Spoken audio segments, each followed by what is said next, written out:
Hello. Hello.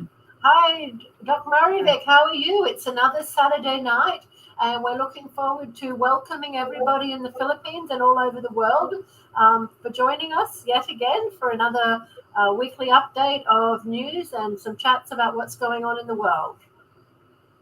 Yeah, it's very good to join you guys tonight. I think Attorney Tanya is coming in pretty soon. She's with Yes, something I think very so. important, though. So, good evening or magandang gabi po sa inyo sa Pilipinas. And, this is actually a special programming of Lunas Filipinas because we're concerned about uh, what's his name? What's Doctor going on in the Mendoza. world? Oh, yeah.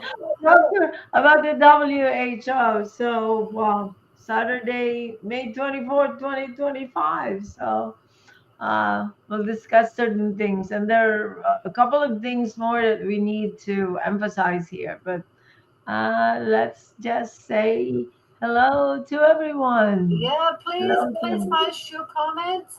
Please tell us where you're coming from. We have Zara is our very first person posting tonight. Thank you for joining us. We're just going to have a quick catch up and see what's happening in the Philippines and also updates from Florida. Mhm. Uh, Sally, I just want to make a comment. It's so refreshing that we're actually seeing your face. oh, thank you. You know what? Yeah. Because I'm doing lots of work now and we're having lots of Yeah. live streams, I think, Yeah, it it's is. time. It's so It much is what it is. better. They can Yeah. put the face, they can, because you're doing so much not only for the Philippines, but and the World Council for Health, they're actually talking a lot about what you're doing, and everybody is impressed. And so really it's time for you to show your entire personality so that they can connect the work to the Yeah. face. So Oh, that's thank you so good. much. So, Yeah. I just don't see that anybody is looking at what's happening in Asia. We have a lot of people looking at what's happening in the US, and there's a few people Yeah. looking at what's happening in the UK, Europe, and New Zealand, but no one is reporting what's happening in Asia. So I've taken that on as my life mission in my spare time to monitor what's Yeah. happening and to try and document it because it's very Mm. important that we see what's happening, that we don't forget what was happened in the past, because we have to remember what things were like before 2019. Before 2020, babies didn't used to have heart attacks or strokes. Yeah. Children didn't drop dead on the athletics field. So Yeah. many things were different. I mean, they were like once in a blue moon, but not nowhere near what is happening now. That all these young people are actually dropping like flies when they're in the field, doing the sport. And Yeah. um, you're getting your data. Oh, everyone, we're just having like spontaneous conversation now. Whatever comes to our whatever comes to mind. But you know, you're getting your data from the government sites. These are their own statistical data. And why is it that you're doing the job? Why are these people not actually analyzing what they have in their site and tell us exactly what it means? You know, Yep. and It's it's I'm so flabbergasted about that that fact that they are not paying attention to what they're posting. I mean, at least they're updating it even if it's late. They're late, by the way. They're always late and updating yeah. whatever they have in their Yeah, Philippines data is website. among the slowest. If I look at some of the European countries, their data is quite rapid for updating. But here in the Yeah, Philippines, the updating is quite slow. We also know we have under registration, but despite that, when we look at the patterns of what happened, there should have yeah. been alarms raised in 2021. And Mhm. it's not just the Philippines; it's in every country that I've looked at. So it's Mhm. very apparent to me that none of the governments were looking at their own data. And if we take it from that perspective, we already now have people talking that this was a military operation and that there never was any intent to be concerned about the population outcomes because Yeah. that wasn't their So it's objective. Their still it, objective was to roll out. so from your standpoint, whichever country you look at, it's always like the excess death is still going up and the birth rate is going down, Uh, right? okay, so for the countries that I can look at, for most of the countries up to 2024, their deaths have stabilized.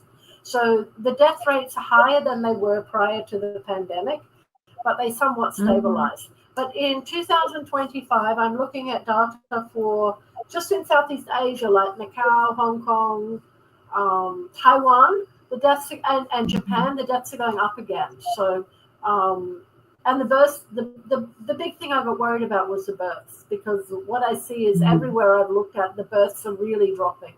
And then we Going look at the down. reports coming out from X of the studies that had been done, the rat study that looked at a 40% loss of a 60% loss of ovarian reserve. So what that means is that there's no eggs left.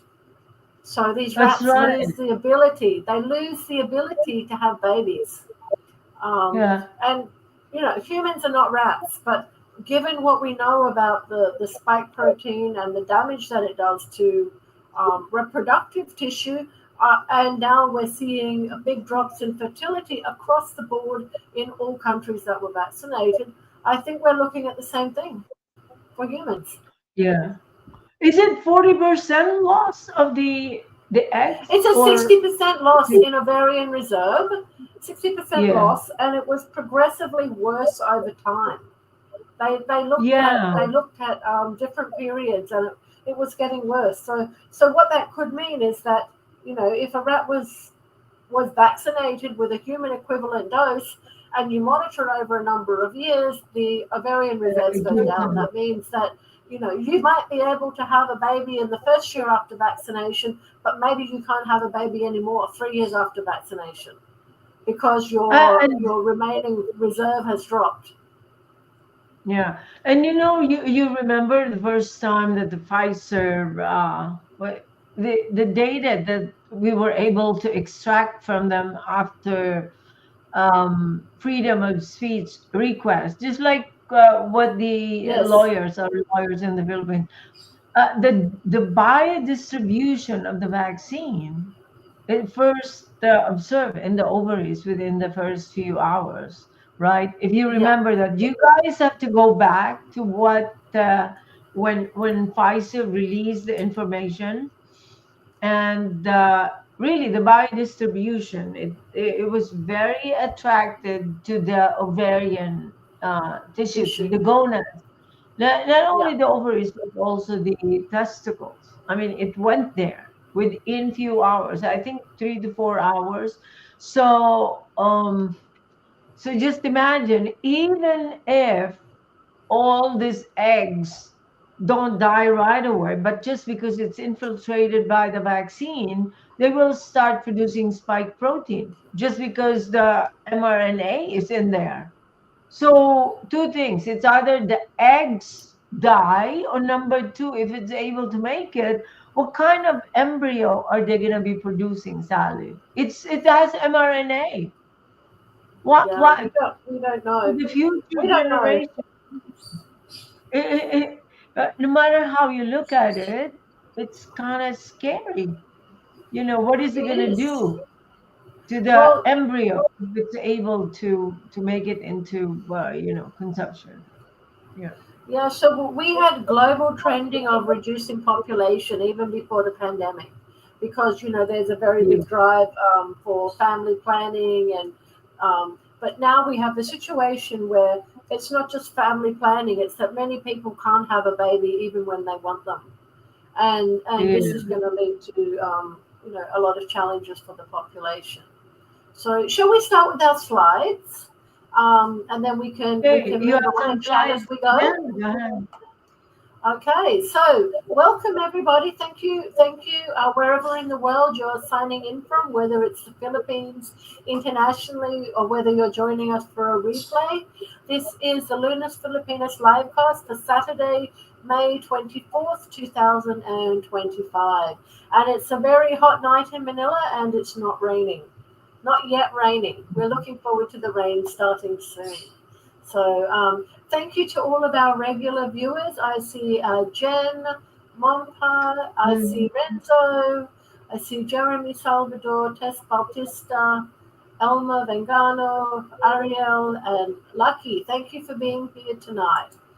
Okay, so we are a coalition and community of concerned Filipinos and friends of the Philippines. I'm the friend who have united around the issue of medical and personal freedom. We have quite a number of different groups that are part of our coalition.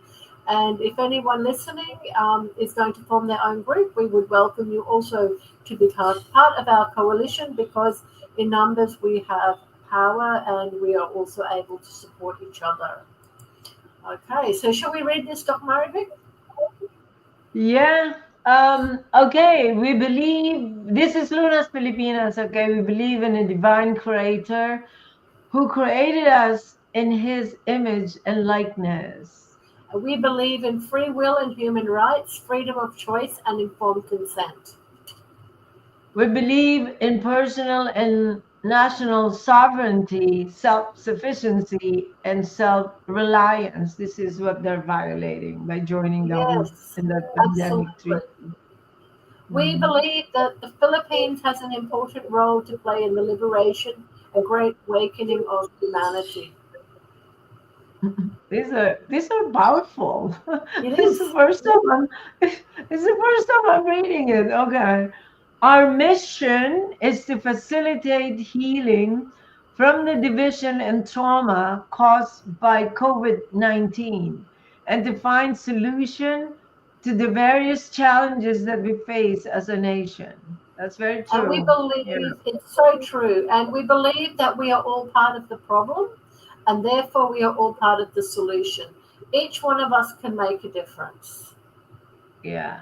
Tayo ang lunas, may Ayunas, lunas Ayunas, Pilipinas. Filipinas. Yeah, Yes, we so should that's do us. that, really. So this is our rallying. This is our rallying call together. Yeah, yeah, Because we really have to build ourselves as a community in order to face the challenges that are coming our way. And Doc Marivik, yeah, you and I, particularly you, you're dealing with a large patient group, and you more than anybody know the challenges that are coming our way with regards to health for many people yeah, now in the post-pandemic world. yeah. The post-pandemic, we have to deal really with the post-pandemic diseases. The new diseases that are not easy to treat at all. Yeah, And just like the eggs, it gets worse with time. Any disease that we encounter or diseases, they really get worse with time. So yeah. yeah, sometimes I talk about the diseases and I listen to myself. I don't like what I say. I don't like what I hear, saying Yeah, them. I mean, So there's some people who say, we're already at the fourth year, we should be okay by now. But I mean, what we yeah, know in terms of how things develop, we're only at the beginning of what's going to happen. yeah, yeah. We're actually like here in the US, Sally, we're on the right track saying that we have to reduce the chronic diseases, the epidemic of chronic diseases now. The problem is, what my problem is, the first thing that they should actually do is to remove this mRNA because as long as it's being utilized, I promise you, these chronic diseases will not go away. And the thing is, the chronic diseases are more severe. In the beginning, I mean, we have so many chronic diseases. Everybody was like, they learn how to deal with their diabetes and hypertension. These chronic diseases will produce more complication. And then, like, let's say, for example, the diabetes, it's very common. the kidney diseases in the Philippines because of diabetes is very Yes. high. Yes. Now it gets worse. They go into end stage right away. So what's going to happen? Everybody is going to be on dialysis.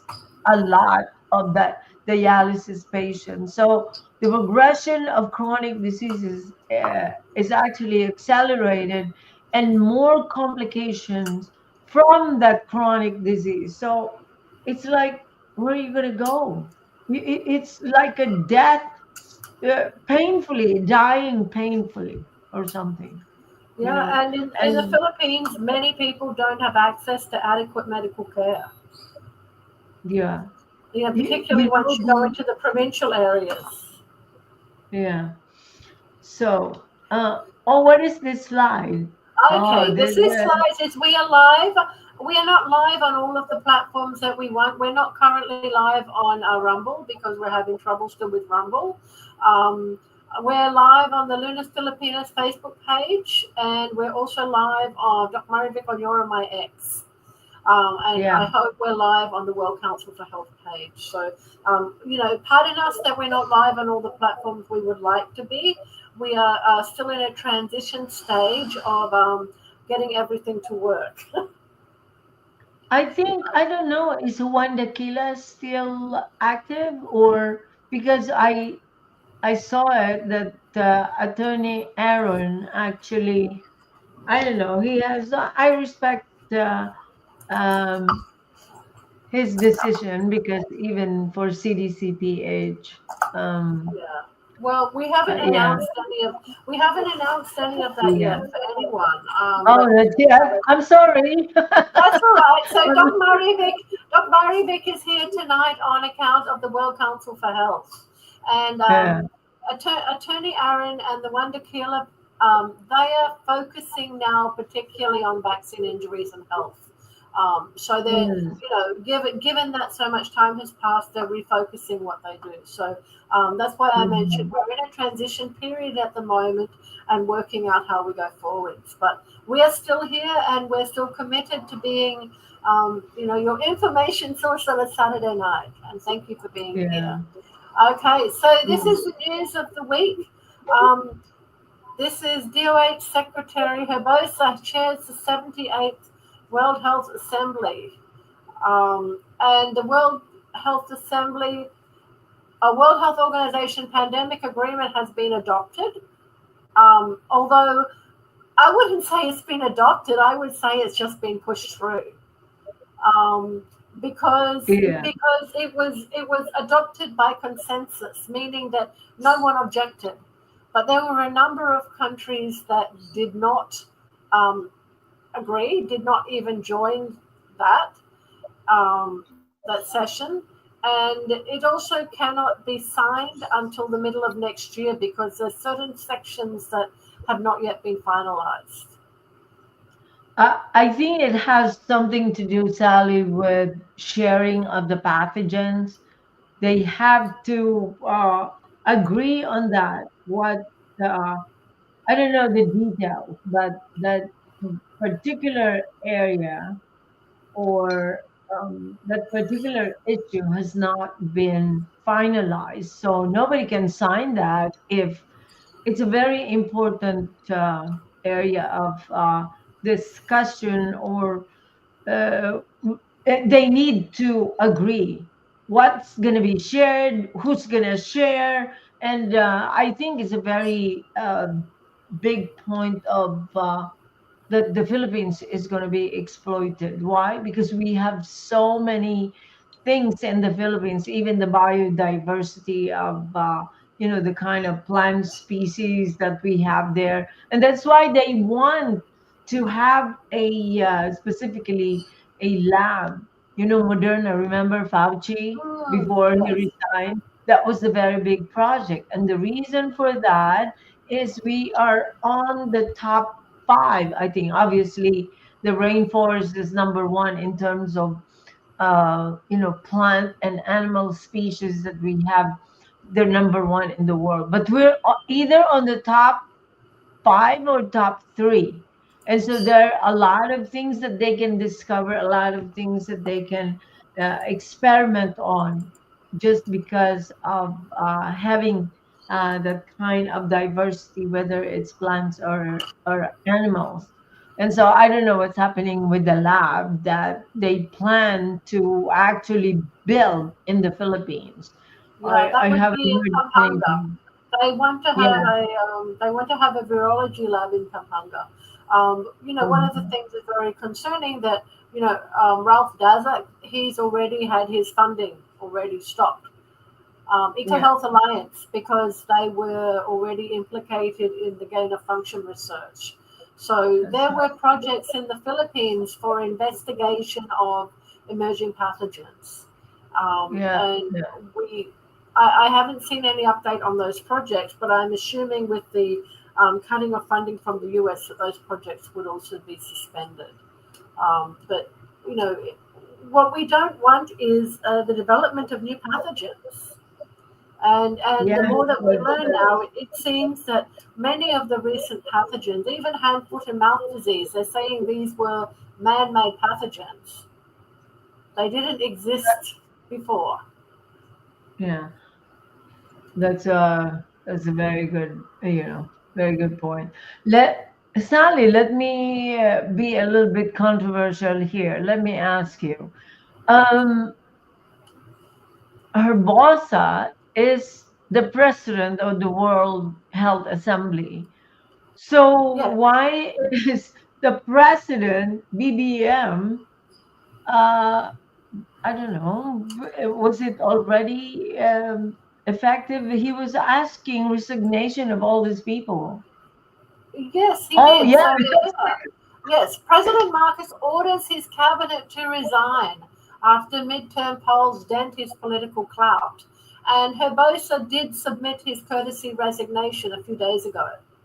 So, if well, he has resigned and submitted his resignation, that would mean that he's acting in a personal capacity as uh, yeah. So Philippines has taken the global stage, and then it's also Herbosa. I think I have another slide here. mhm. Philippines takes the helm. Philippines is leading the WHO top decision-making body, with Department of Health Secretary Ted Herbosa formally assuming the presidency. So that sounds like it's in his personal capacity because he has Hmm. currently resigned. He currently doesn't have a position. I, So I how wonder is where this that puts him. I wonder where that puts him legally because he resigned a few days ago. Wow. So this is weird. This is very weird to me. But on the other hand, it's good for the Philippines, right? Because if this is Yeah. personal capacity, he cannot. Huh. I, Wow. I don't know what the legal implications are, but we know that he submitted his resignation in the last few Yeah. days because it was in the newspapers here. So now he has assumed the presidency on behalf of the Philippines, but he's no longer the cabinet secretary.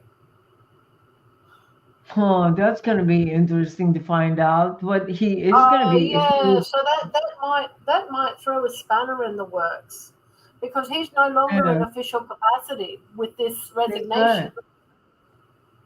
Although Yeah. I don't know if the Hmm. resignation takes effect within how many days or whatever.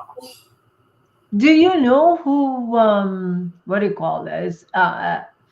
What who nominated him to become one, to become a president? I don't know how I'm what's the I process don't in know how that WHO. worked. I assume that the Philippines lobbied for that position, and we know that there was some countries opposed the Philippines nomination because the Department of Health has been implicated for accepting funding from Philip Morris.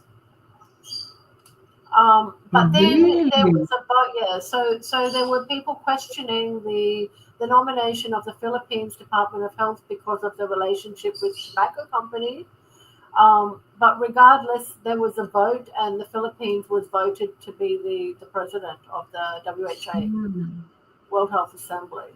So I would think that the constitutional lawyers should have a bit of fun with this situation, given that he's Yeah. now resigned, even if it's a courtesy BBM resignation. hasn't commented on this yet, right? No, BBM. no. No, Yeah. BBM commented on congratulating the Philippines and saying that the Philippines is, showcasing the Philippines' health efforts. Okay, so yeah, Okay. there's quite a Okay. lot of news on that at the moment, but I haven't had a chance to go through all of that. So that's the Okay. Philippines has taken a global stage in healthcare.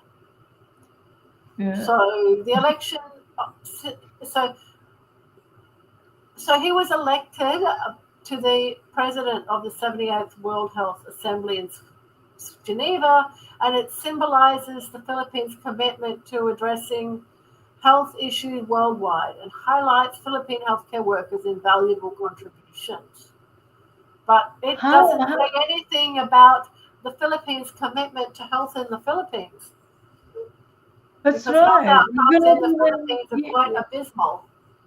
yeah, you cannot even solve the problem that you have in your own country. What is they're becoming really ridiculous, ridiculous to me, at least for as a Filipino.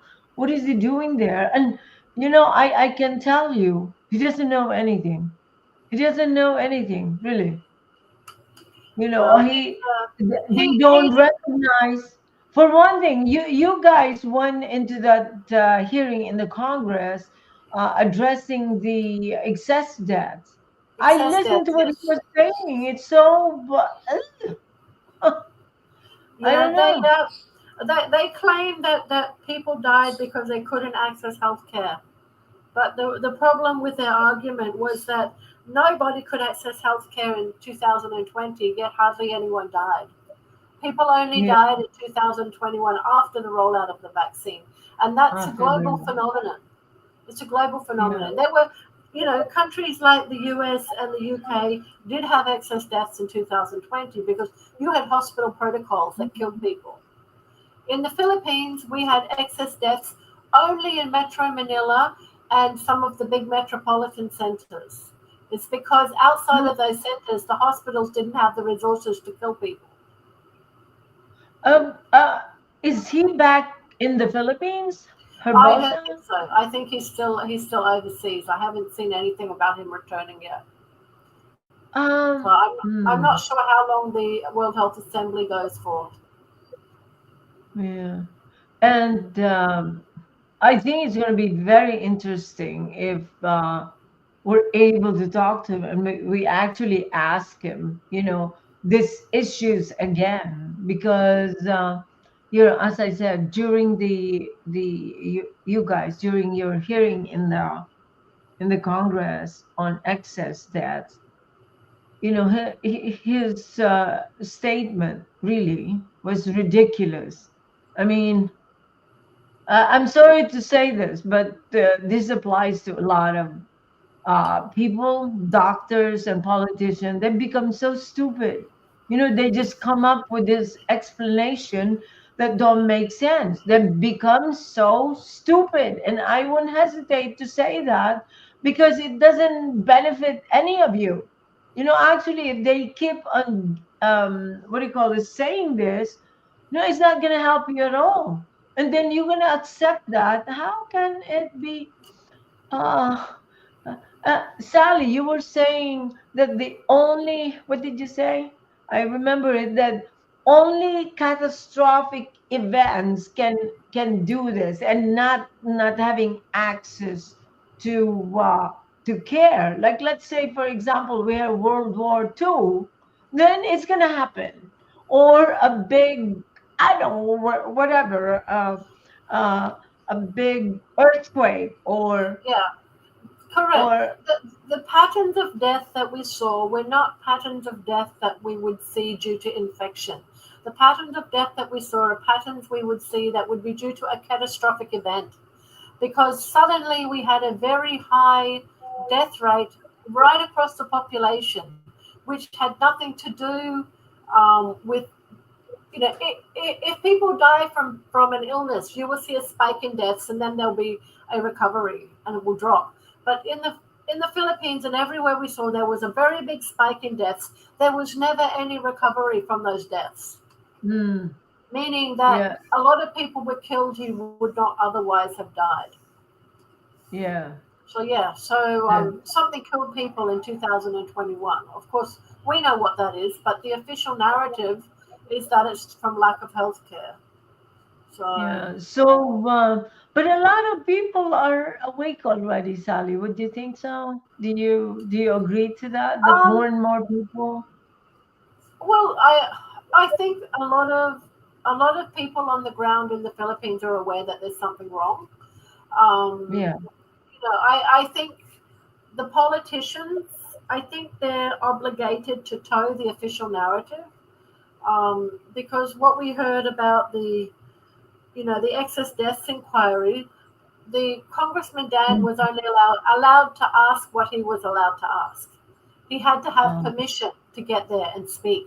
And it's a lot of people are calling for that congressional inquiry to be completed, which would be yeah. wonderful. But it would only be completed if there was high level political motivation to do that.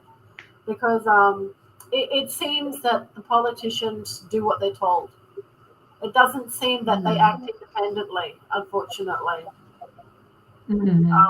That is my personal impression of the situation here. Yeah. So you think if they're behind closed door, they would say something else or otherwise? I think whatever, yeah, they may well say something different behind closed doors than they can say publicly, because they're told. Yeah.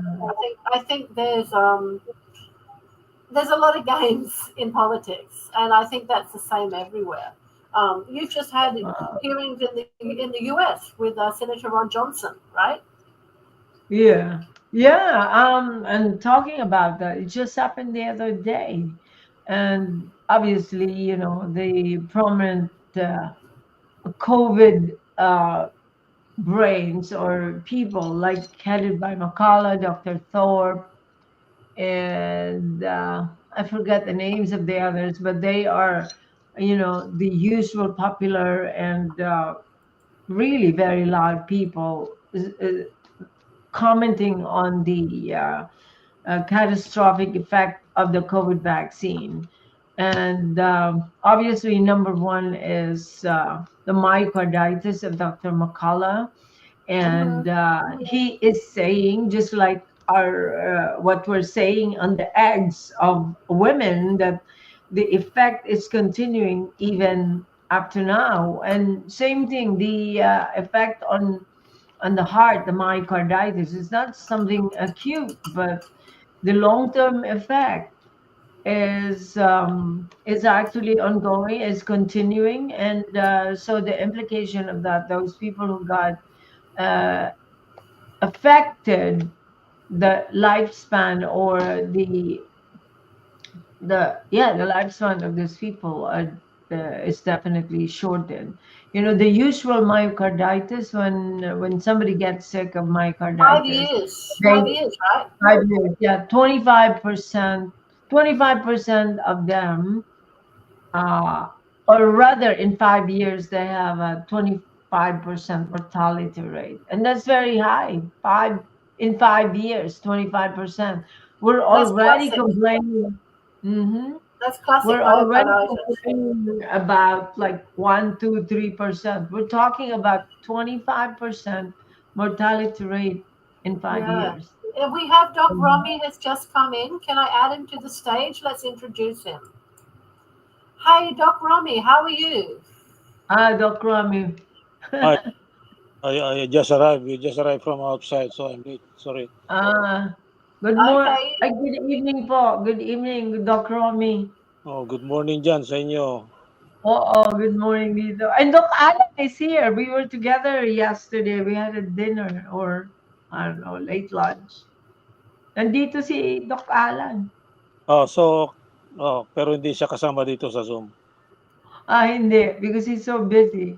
He's gonna do something. I'm not gonna say it, but it's sort of an official travel for him. But yeah, it's about the vaccine. We're all of us are trying to convince people that we should remove this vaccine from the market, and terminate the use of this mRNA. So I think his travel or his purpose of coming to the US is, to talk to some people and try to convince them that we should really not continue the mRNA.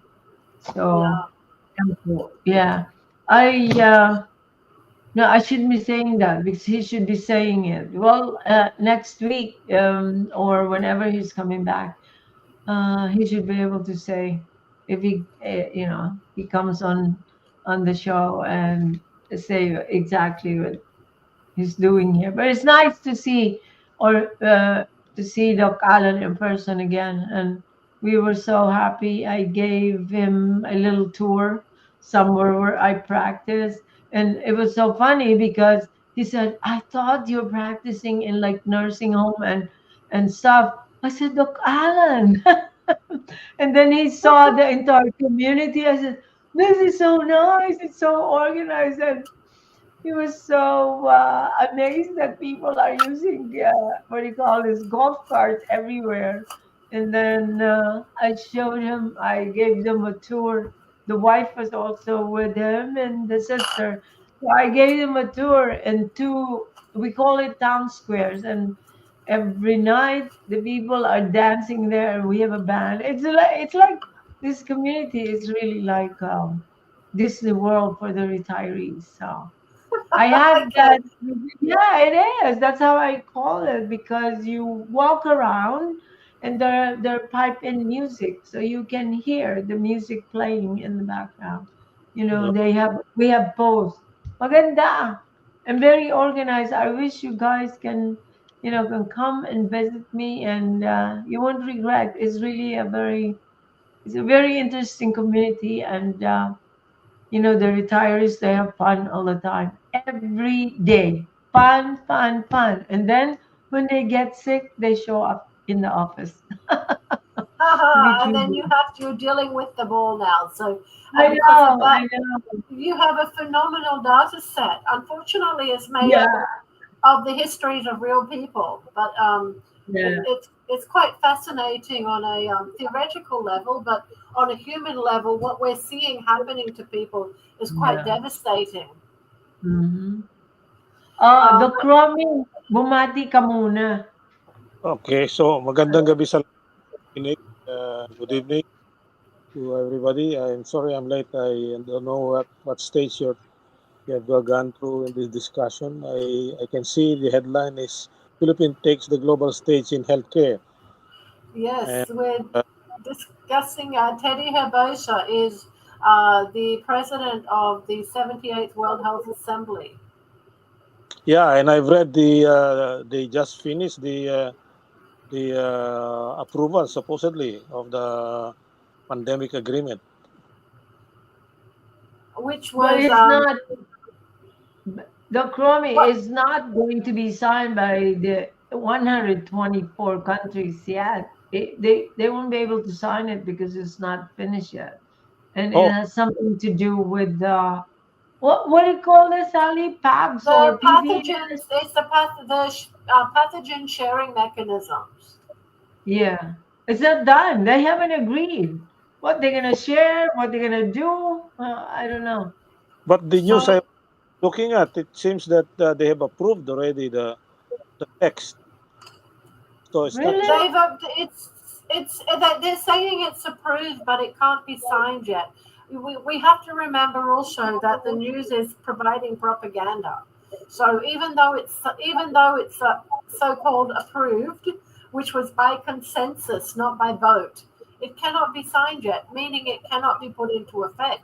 But what the WHO is calling for is that people should act as if it's in effect, even though it's not. So it's not yet Mhm. be implemented yet because there's been no. It's not signed, and it won't be signed until the middle of next year, if ever. One of the most concerning aspects of this pandemic agreement is the One Health mechanism, which now combines animal, plant, Yeah. and human health in one, Uh, meaning that they're going to take control. That will include their taking control even on climate change, because plants and animals come under that. That So this is a global grab for health control. they've been pushing for that One Health since a decade ago. And that's actually been pushed by the World Economic Forum. Yes, correct. Mhm. Yeah. So, So So but then in what I've seen in the chat groups, countries will have only until July to opt out of this agreement. Is that correct? that's what I read too. That they have until July. But wait a second, Doc Romy. Is it July 2025 or July 2026? We have to. Or I don't whatever. know. But then I'm the not 100% sure. but then if that is the case and it has not been signed yet, and the signing is until next year, so that seems to Mhm. me a contradictory conditioning. I mean, uh, if you can no longer yes, opt, that it means you're automatically signed on. Really? Is that what it means? I Well, have. that's how I understand the provision for signing out. If there's a provision for sign out, if you have not signed out, you are considered signed. but the Oh, Philippines is committed because now the Philippines is the president. So you would expect that they are going to be fully committed to implementation. Don't we have but any? Do we have any update from Dr. Roguski? Because he's the one who's really an expert on this. I haven't seen it's Meryl Nass and Roguski. They said that nothing has changed yet, in effect, because it cannot be signed until they agree the pathogen sharing mechanisms. And that's only going to be signed in the middle of next year, if ever. So mm, they said nothing has actually changed. But in the meantime, the WHO is saying that it's been agreed, and they're also asking countries to act as if it has been agreed. Uh, that, So oh my they're God. pushing this. They're just pushing it. It's a propaganda effort. They're so desperate. But and how is it that Urbosa is representing the Philippines, not the what do you call it? Not an official or not as a government representative, but on a personal basis or personal Because level? How's he's that? tendered his resignation. Habosa tendered his resignation. What So the what heck is that is going to mean? that? Yeah. So I was what do you think about that, Doc Romy? Do you have any I don't know idea? Because he's over there as the president on a personal capacity, not really as a representative from the government, especially now that Bongbong Marcos actually asked all his cabinet to resign, or at least a courtesy, giving them a chance to uh, tender their resignation for whatever reason. I haven't read the but, that issue. What it why? but I think he was designated as president of the World Health Assembly as Secretary of Health of the Philippines at a time when he has not yet resigned. So that means he's actually representing the Philippines. But if he's now Uh, resigned, shouldn't he have been replaced? Yeah, but when he assumed his role as president of the assembly, he was representing the Philippines. So I'm not sure whether he automatically loses that in the National Assembly when there is a mm, development like cabinet reshuffle in his own country. Because as I see it, uh, his role as representative of the Philippines in that International Assembly still holds true. Okay,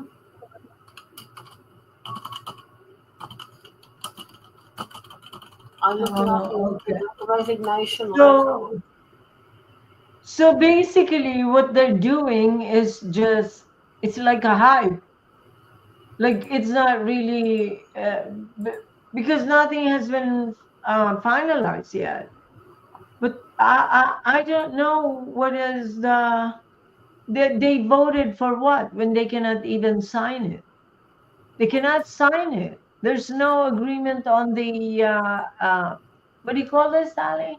pathogen on the sharing pathogen system. sharing. But no, but nobody voted for it. It was by consensus, meaning nobody voted against it. They didn't vote for it, but nobody raised an objection.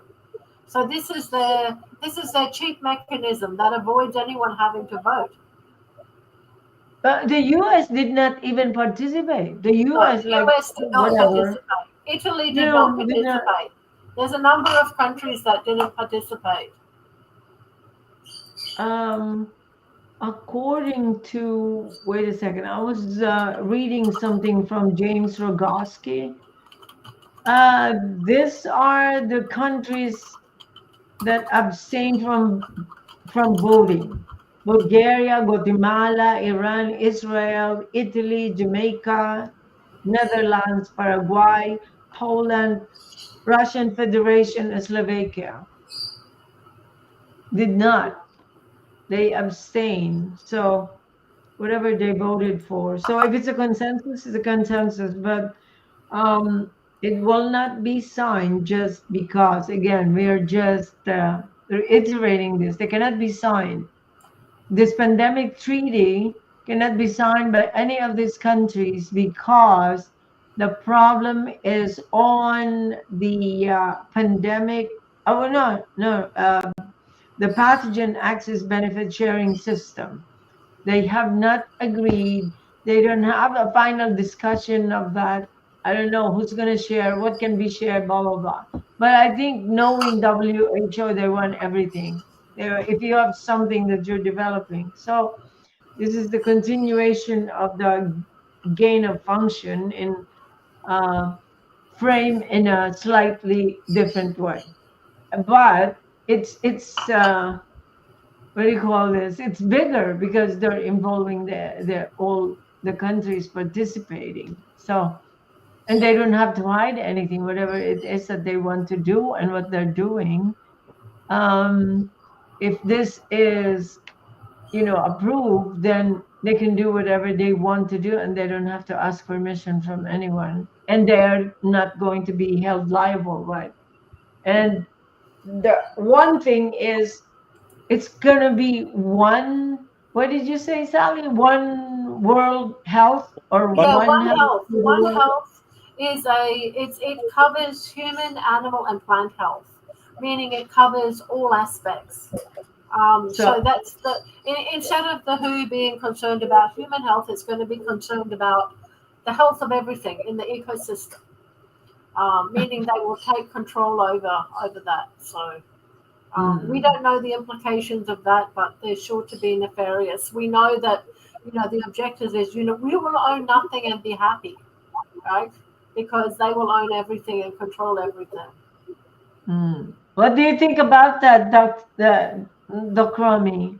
well, actually, they have been working on this. They have been implementing the One World, One Health concept Mhm. for several years already. In fact, I've mentioned in one of our huddles, or maybe more than one of our huddles, that they have formed actually the One Health University network, and there's the Southeast Asia One Health University network, at which the chairperson is the Chancellor of University of the Philippines, Manila. I've mentioned that before, and when you look at their website, it's quite misleading. But they were very clear about the concept of One Health as proposed by the World Health Organization years back. So it's not only on the university levels, but in all aspects actually, and also especially even the Association of Veterinary organizations worldwide have signed on to it, and many others. And they've been actively implementing all aspects with it, with all aspects of it. And in fact, sometime in early, I'm not sure now whether it's mid 2000, I was even invited by the United Nations University in Tokyo to talk uh, about health in general as a keynote speaker, without knowing that they are already part of the One Health concept. And Dr. Herbosa was also a lecturer in that conference in Cebu. So at that time, I was not too aware of what the implication was. Only after before the pandemic, that I realized that they are actually in a big agenda to consolidate the control over the entire arena of every aspect of our society, agriculture, education, especially health. They are putting it under the concept of one health, but that includes practically every aspect of society. And they have articulated that in several documents. If you look at the website of you just search One Health WHO, and you can see all the involved organizations implementing it since several years ago. So this is actually part of it, and what I'm worried about because of what they have done with the so-called COVID pandemic is that they are implementing it with or without the consent of the people in the world, and they're misleading and misinforming the people in general, so that they can actually implement their hidden agenda, and that is what is bad about it, because they're not really open about the real agenda, but they misleading people by teaching people to participate in. At the surface, it looks like it's a nice educational program or maybe economic development program, but actually it is within the concept of One Health, with the dominant control of the big corporations and WHO at the forefront, and people are misled by that. Yeah, the So best the the best interests are there. yeah. So the Chromie, Sally, aside from the like we know that they're going to control everything, but in terms how humans are going to be treated, how is that? Are they going to put humans at the same sort of compartment as the animals, or how is No, that? humans will have equal rights with plants and animals. Meaning that if a plant was to be compromised by a human, then the human could potentially be asked to get out of the way. So they're going to put all all life species on an equal footing in terms of rights. I understand, meaning that humans will not have priority. Well, actually, the main justification is that they're using the pandemic that is used, and they claim that is coming from animals mainly, and that's how they justify the consolidation of the issue regarding the animals and humans, and they use as justification the threat of pandemics, and that's how they spin it. And they also use climate change as part of it, because they highlight the health implications of climate change. For example, they say that the infectious diseases get more severe because of global warming, which is partly true.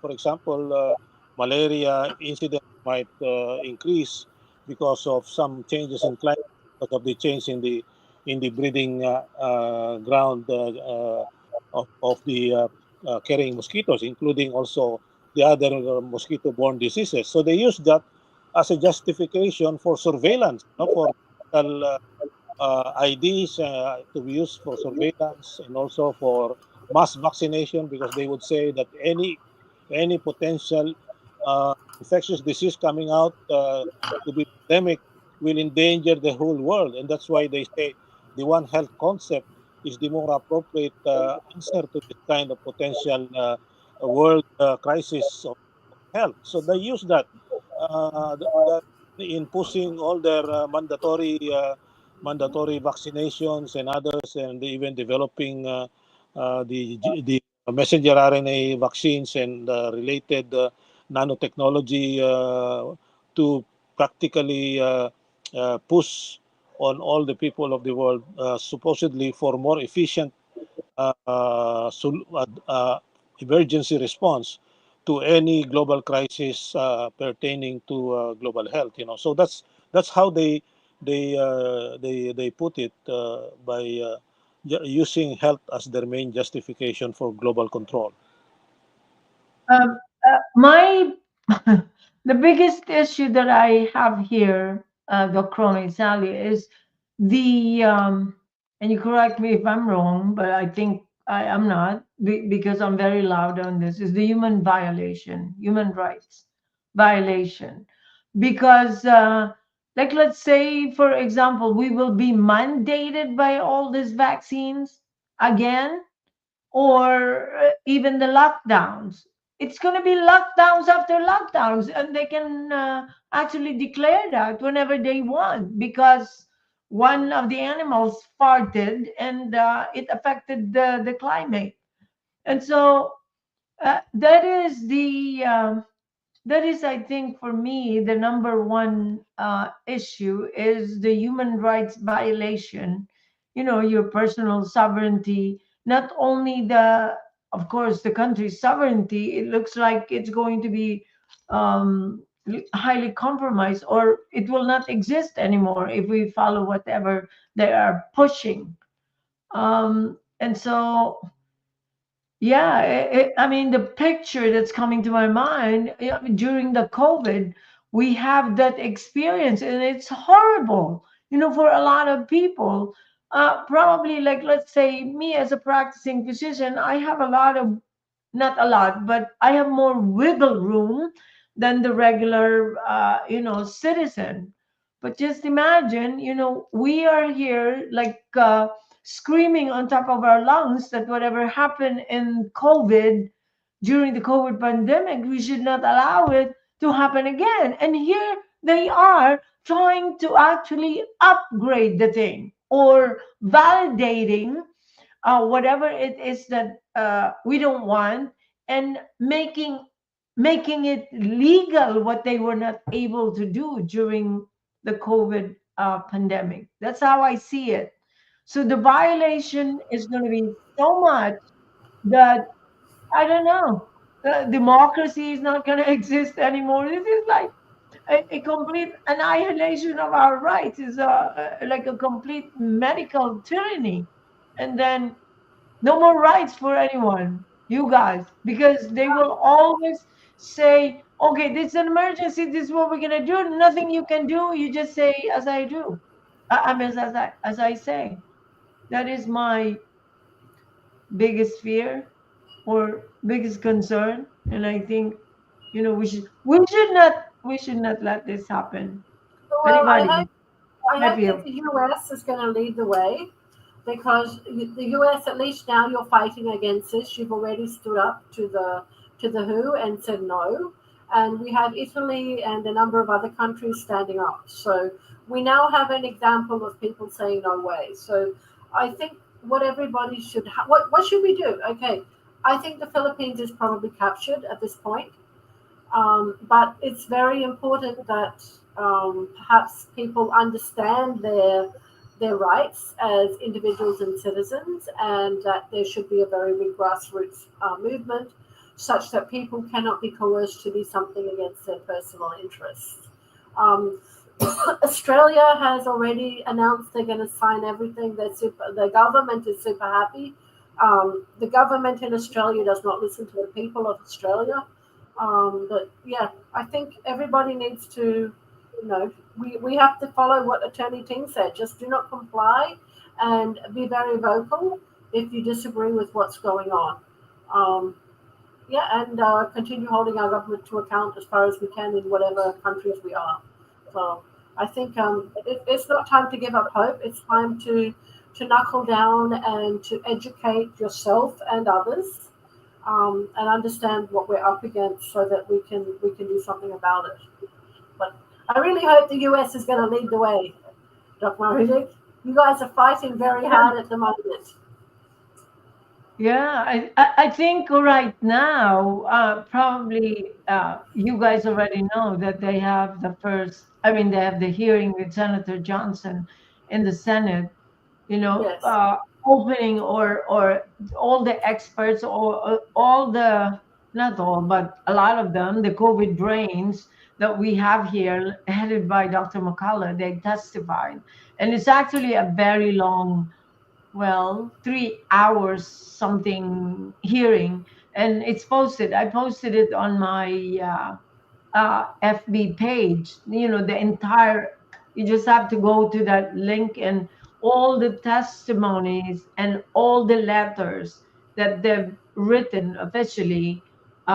Everything is there. So I think the people who are in the Philippines who are trying to fight for our freedom. I mean, you should do something like that. I know you guys have already done the excess debt, and I will take this opportunity for you, Sally and Doc Romy. You guys were very well, kind of loud or testified in the Congress, and I think uh, that was uh, that was very important that you're continuing to say something about this hideousness. And I think this kind of hearing should also be done in the Philippines if the politician, the senators, the congressmen are a little bit sensible. The problem is, I think, to me, they're still so ignorant, or the money talks. That's the problem. Everybody has a price tag, but you just have to use a little bit of common sense and a couple of brain cells to work. It's not very difficult to figure this out. Yes, Dr. Romy, you have something to say? I No, no, agree. Go I, ahead. I was not raising my hand, but I think with the opening of the next Congress, because the election has been finished, I think there could be some opening for some, at least from our side, to approach some personalities. Because I learned when when our guest came in the Philippines, it was arranged by the group of Angeli Pangilinan, and Uh-huh. hopefully, but and I understand she has some connections with because she's the sister of a one elected senator, and perhaps we can ask them we can ask to give to give us an audience so that we can explain uh, Yeah. the issues, and hopefully there could be some initiative in the new Congress to continue what has been started by I mean Congressman Fernandez and the others in the lower house. So and I think there's still some congressmen who had been re-elected who were part of the uh, congressional hearing pertaining to the excess debt. So I think there is some opening to go through that. In the meantime, I think we should strengthen the public education effort, since we Mm. already have this national network of, even if though it's not really formal, it is a loose network, but we can try to reconnect with the people that we have been connected before during the so-called pandemic, and hopefully earn more earn more people to really look into the matter very seriously, because we really need good number of people to show to the politicians so they will act accordingly, unless we have more people shouting do not comply, we will not be very effective in actually making a dent on the policy that the politicians are making. That's why it's important with the lobbying in the congressional arena. We also have or should have a mass education, a serious mass education program to educate more people regarding the issue. Um, Yeah. Is it? from my Go ahead, perspective, I Sally. think it would be very important that there should be an inquiry into the rising mortality of Filipino children. Because what we see from 2020, there was a big drop in infant mortality, but since then, the infant mortality has been rising. And infant mortality in 2023, which is the latest data, was as higher than it's been for more than 20 years, meaning that the health of Filipino infants has gotten dramatically worse since the Mm. pandemic. And this itself should be a subject for an inquiry, because all I see at the moment is there's a lot of push pediatric vaccines. But there hasn't been any questioning on what is going wrong with infant health in the Philippines. Yeah. That is something that is it's actually a personal mission that we work and bring to attention the failing health of our children. And this is so important because in the Philippines, we are having fewer and fewer children born every year. So it's even more important that our children are Mhm. healthy.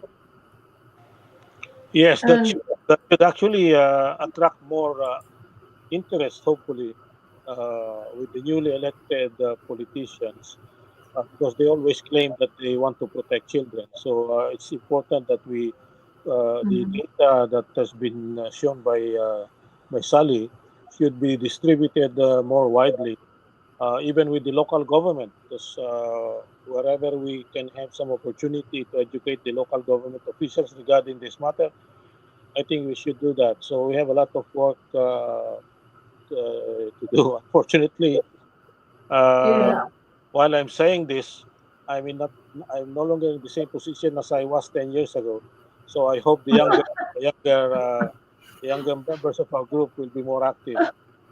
I would Yeah, Dr. Mhm. I think we should call on anyone who is concerned about the health of our children to stand up because Uh, if we make this, I mean, even it's difficult with what happened during the pandemic, but we are dealing with a catastrophe right now. yeah, We are dealing with a catastrophe right now, and this should be mobilizing the mhm. nation because if Filipinos are not being born, how are we going to bring the country forward? The Philippines is losing, okay, more than a million new migrants leave the Philippines every year. More than a million new overseas workers leave the country every year, and some of them will never come back. But if we're losing a million adults going to work globally, we're not having enough babies to replace those people who. Yeah. So that means Um, if the Philippines wants their income to be from overseas workers, we're already reducing our population of future overseas workers. Meaning mhm. education and health is a big issue. If your child has autism, it can't become an overseas worker, can it? If your child has severe Mhm. autoimmune diseases, it can't become an overseas worker. So we Mhm. need healthy people. We need healthy people to do what they're going to do. And this should be Mhm. a huge call out to the Philippines. Yeah, if you see my I was watching your what do you call this, the congressional hearing with Congressman Fernandez. My problem with that, or my issue, is not everybody, the Chromie, Sally, not everybody is given enough time to actually, say what needed to be said during that time. It's like, Yeah. I don't know how much time you were given initially, and I was watching it, and you were given 5 minutes. What the heck is that? Dr. Landrito, they said, okay, we're going to give you, I don't know, an hour or 45 minutes. And then it got reduced to 30 minutes. And then when the time to testify, he was given 5 minutes. What the heck is that? Yeah. If the hearing or the discussion is about health, this politician should just shut up and listen, because they're not making sense.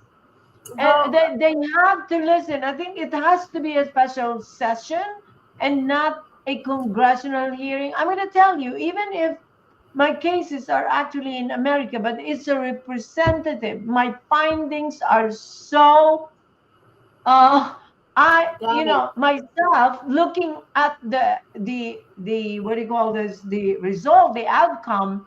And I'm going to tell you guys, hopefully I can publish the data within the next 2 to 3 months. It's like getting constipated to publish something here in America, okay?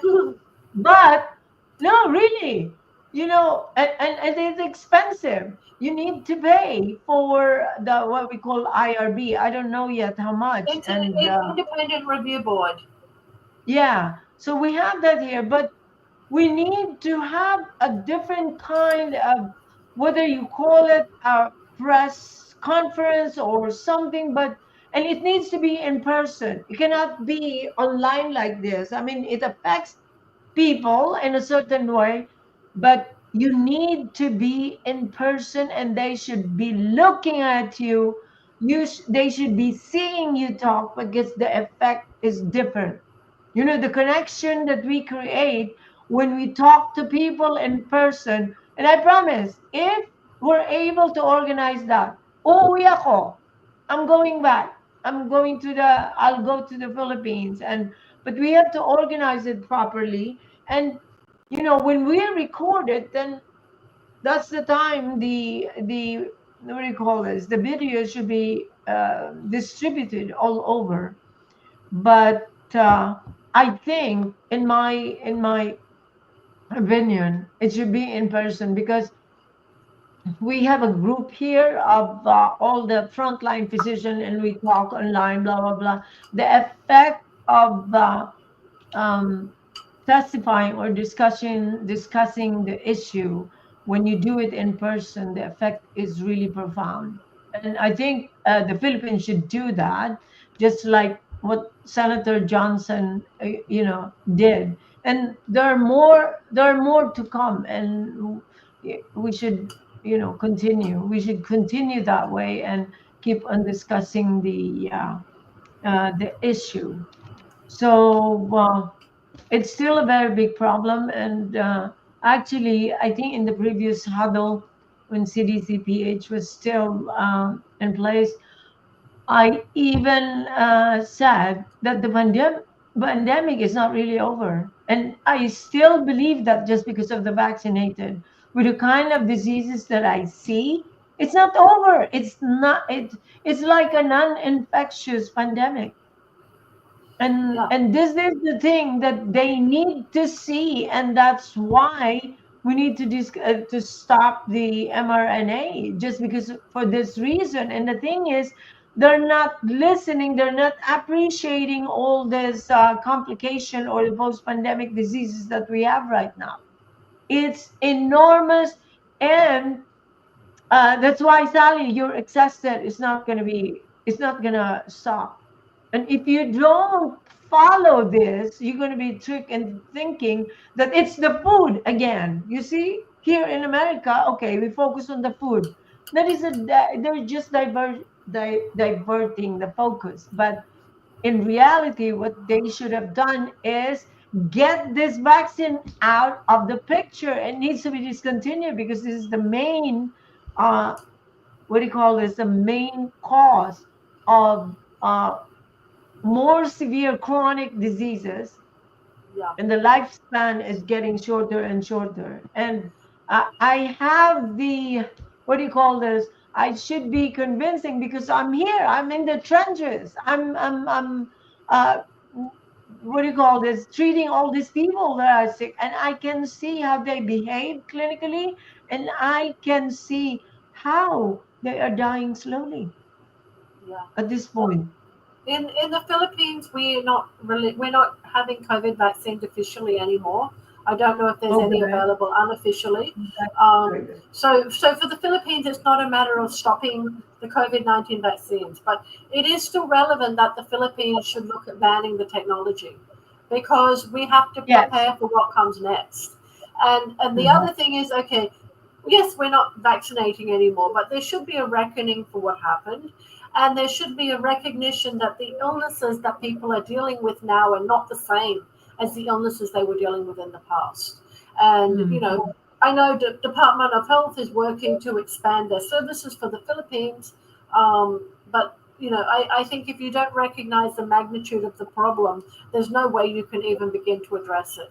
And everybody we Exactly. talk to on the ground here is talking about so many people are dying. That's their words. So many people are dying. So many young people are dying. So many babies with autism. And Yeah. that's what you hear from everyone you talk to on the ground. So it's not over Mhm. in the Philippines. And we need to deal with the consequences, even though we're not vaccinating. And we need to prevent this happening again. And unfortunately, I think the pediatric vaccine schedule is also adding to the problems. Yeah. And that seriously needs to be looked at because in the Philippines, it seems that vaccines are fairy dust. They're magic, and they're Mm. seen as a solution to everything. And okay, there may be a place. There's certain vaccines that you could probably very well argue, like tuberculosis, that does have more positive effects than negative. Mhm. But you look at other vaccines and the way they're used, like hepatitis B at birth, when the mother's Hep B status is known, I don't think there's any possible rationale to support that. So there needs to be a very close look at what's being done and how it's being done, and do the benefits outweigh the risks? Because the Philippines Yeah. cannot afford to have sick babies and sick children Mhm. because we Yeah. can't take care of them. We can't access any of the medicine that you do in the US, Dr. Marivik. We're lucky just to get basic, the basic five, CBC and urinalysis and that. Many people, that's all they ever get. I know, I know. And so I just want to reiterate, if I'm lucky and I'm able to publish the data that I have, the biggest problem is really, we can talk about all the other complications, but the biggest problem is the immune system. The immune system is dying. Your immune system goes down, you're down, and immune system dies, you're gonna die. So You is you will is not more have vaccinations the answer?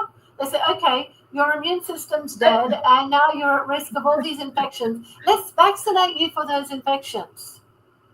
Yeah, they So and is then that the it's the solution? same, the Are you same going to get your flu, your technology. pneumonia, your everything else?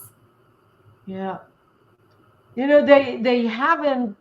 This is really what they should be discussing. And the Philippines is lucky that you guys are not vaccinating the mRNA COVID vaccine anymore. And for a simple reason, I think that nobody can afford it, or the government cannot get any free supply anymore.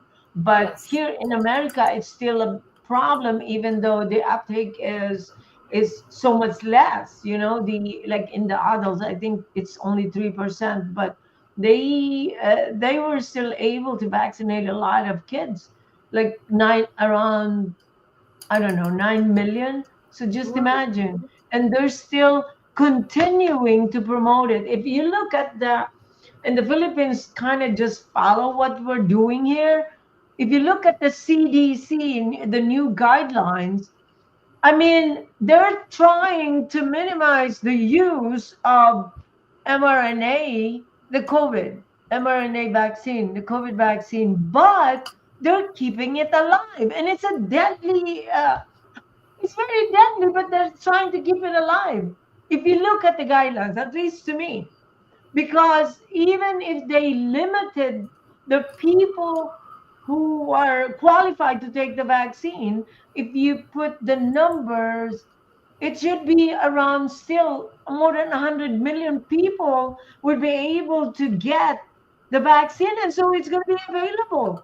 And here we are screaming on top of our lungs that it should be removed, it should be stopped completely altogether. And so I don't know, these regulators, the politician, and they will do something, but they would only do it like half cooked. It's not like, okay, let's remove it and it's done. But they're doing something to maneuver and to. So, what I'm thinking is either two things, okay? They don't know everything. Well, it's not possible to know everything, but it's cherry picking what they want to consider, what they want to know, and then they're also being paid just the same. It's the old game that they are captured no matter what. Okay, I'm gonna do this, and then once we continue using it, even though right now, okay, let it cool down. We have a cool off period, but eventually it's gonna be ramped up again, and then they're gonna crank it up again, and so that's very bad. That's what's happening here. And again, that's my opinion. I'm not completely sold about what the CDC is doing, because It's half cooked. It's either you remove it and be done with it, and not like maneuver yourselves. Actually, it's Dr. Macquarie and what's the name of Dr. Prasad. Vinay Prasad is supposedly the one responsible for examining all the research that go with the COVID vaccine. No, I don't. One time, I wrote to him or I made a big comment either on X or YouTube or what have you. He's not answering anymore. He used to answer a little bit, but now nothing. Just like Dr. Bosa. We used to like at least communicate every now and then, but now he thinks he's a big whatever he is and doesn't want. So I blasted him on X actually, how unhealthy he is, and he doesn't have the right to be talking about health to the Filipinos. So sometimes it's a very strong statement that I make here, but I'm not going to change it. This healthcare authorities, he's a joke. To me, he's a joke. He's a joke. Doesn't know what he's doing. He doesn't know anything as far as I'm concerned. The only thing he knows is, he has killed a lot of people and doesn't even know about it. So, no, Okay. yeah, So what we want to do yeah, now is to talk about what should we do. yeah. Actually, if there's any, if we're talking about action changes things, but some of these things they're talking about protests, etc. I can't talk about that. Sorry, that's outside my um, outside my payload. I can't talk about that. I think you need to coordinate with local groups if there's anything happening. I can't make any Mhm. recommendations on that. But we would like. Tanya's just come in. Here, let me maybe. Hello, Tan. Welcome. How are you today? Hi, Dan. She's just She getting can, herself she online. can, she can't hear us. Can you hear us? She's still muted. You're still muted, Yeah. Tanya. Can unmute. Yeah, hi Sally, hi Doc Vic, hi Doc Romy, good evening. Magandang gabi po sa lahat, Hello. sir. Okay, you've come in at a perfect timing because we need to talk about our action changes things. Um, Okay, yes, so I'll let you talk about that one. okay. Are you just starting with the slide? We just opened this slide now, so please take it on. All right. Okay. So, well, first of all, thanks everyone for tuning in. Sorry for arriving late. Had thesis defense the whole day. Had to be a professor the whole day. But anyway, so just to explain po itong slide na ito, well, we will need to start protesting both online and on the streets. So for those regular listeners, if you remember po, in 2023, we were at the Senate protesting SB 1869. Kailangan ho natin magsimula po ulit. So we'll need to start the protest actions online. So for our keyboard warriors, if you can please troll Ted Herbosa, troll the WHO, troll our senators. Lahat po ng pwedeng i-troll po ng mga comment section, mga Facebook page, mga Twitter accounts po nila. Let's do that. Let's make them feel and hear us, see us through our comments. We also need to be aware that the 19th Congress is finishing and meron pa pong session dates. So we have a former senator who's advising us behind the scenes, and that senator has told us to be very vigilant because um, usually they tend to railroad. Rinaratsada po nila yung mga gusto nilang i-fast track na mga bill during the last few days of the Congress or the last few days of the session. So in this particular case, we already have a new set of senators coming in. And some of the key senators like Pia Cayetano, who we know is with the WEF. Bam Aquino was also with the WEF. Senator Bongo was number one. He's currently the committee chair of the Committee on Health and Demography. This is perfectly within his committee. They are there. So we have to start preparing for that. Kailangan hong magbantay na, kailangan na hong mag-prepare. So we were able to defeat SB 1869 in 2023, but there's no guarantee that it will stay dead. Kumbaga, pwede pa hong buhayin ang patay. So they might decide to do second and third reading for SB 1869. We have to watch out for that. They might push for the approval of the pandemic agreement. It might not happen, but it might happen. We have to guard against that. Yung mga bills po relating to the Vaccine Institute, the Virology Institute, other related sa immunization, kailangan pong bantayan natin yan. Okay, so there may be other relevant legislation that we have to watch out for. Sa congressional side, you probably already know that Kong Dan Fernandez did not win his bid to be governor of Laguna. Kong Benny Abante was not re-elected as congressman of Manila. So they're finishing their terms now. Kalampagin po natin sila. Baka we can reach out to these two congressmen because they should finish the excess deaths hearing. So Kong Dan is not going to be there next term to continue the hearing. Neither will Kong Benny Abante. Kong Dan's son was not elected either, so there's no one to pass on this work to. So kung pwede po natin silang i-email, i-message po, sulatan, let's ask them to finish the hearings. And we want to ask them to invite our colleagues na nag-present po ng tungkol dun sa nakikita nila dun sa children's vaccines dun sa press con natin last week. We want them to testify so that goes on record. Ayun. And then, para sa inyong lahat po na nakikinig, humihingi po kami ng tulong. We need volunteers na po. If we haven't been asking for help these past 2 years, nung medyo nag-normalize na ulit, kailangan na ho namin yung tulong ninyo. We need volunteers. We need more people to do these things with us. So yung mga ka-JD, yung mga CDCPH followers, yung mga taga-Gising Maharlika, yung mga different mga regional groups po, sana po pwede po tayo magsanib lakas, magsanib puwersa. And the other groups, yung grupo ni Pastor Jojo Tejano, calling Pastor Jojo. For those of you who are in touch with Lynn Agno, I don't know if she's aware of what we're doing. But if there's some way to reach out to these other patriots po, ito na po yung panahon na magsama-sama.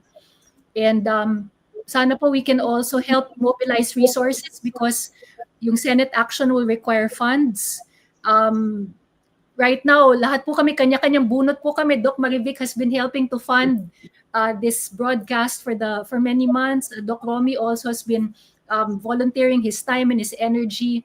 You know, so sana po, kung hindi man kayo makapag-participate sa mga protests, for example, you know, if you can help mobilize funds for us, malaking tulong po yun. So, yun. And every little bit counts. Every action can help make a difference po. So anong unang gagawin muna, Tans? I mean, we discussed about the WHO, her Dr. Herbosa being the president now of the World Health Assembly. I don't even know what it means now that he's resigning as a cabinet member. Anong implication yan? So what is the first thing that we have to do that you think is going to make a difference like right away? Because even though they cannot sign the this pandemic treaty, no, at least those 124 countries participated, because there is still an issue on the what do you call it, pathogen sharing or something. So we have a little time. We have some time, but it's not enough. I mean, everybody should move now because it's going to explode on your faces if we don't start moving now. You know how slow things are. Even if you actually do something big now, the effect is like, you know, it doesn't come to everybody. And so we urge you to really help. And just like Attorney Tanya is saying, we need volunteers, or since they're the one over there, nandito po ako sa America, so there's limitation as to how much I can do. Pero sinasabi ko nga, if we have our own, sabi ko yung ano ko, yung my disappointment with the congressional hearing that you guys have done in the past, because the people, or the key people, or the key speakers, or what do you call this, yung nagbibigay ng testimonya nila, they're not given enough time. By the way, Doc Alan is here. We had a meeting, or I met him yesterday. We had lunch, and he was actually complaining. Oh, they asked me to talk in the Congress and testify, and they said they were going to give me 45 minutes, and then it became 30 minutes, and then at the time in the actual hearing, then he was only given 5 minutes. And what would you say? What would you be able to say when it is happening like that? So I think, and I was also emphasizing that the testimonies, or when you talk to the people in person, the effect is different from us, like just doing the online Yes. conferences, and what do you call this, press con. I'm not saying that we're gonna stop that, but I think you should organize, you guys, should organize an in-person, and people, the key people, or the whatever, those people who testified in the Congress should actually be given enough time to actually say what they have to say. Bakit kailangan gawin ito? Bakit kailangan alisin ito?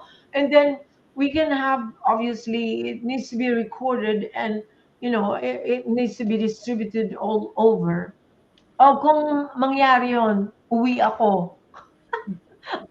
I keep on saying that, but we have to organize it, and it needs to be done as soon as possible, so that people can actually, you know, I mean, a lot of people are already awake, but we need more people to participate, and gumising pa ng mas marami.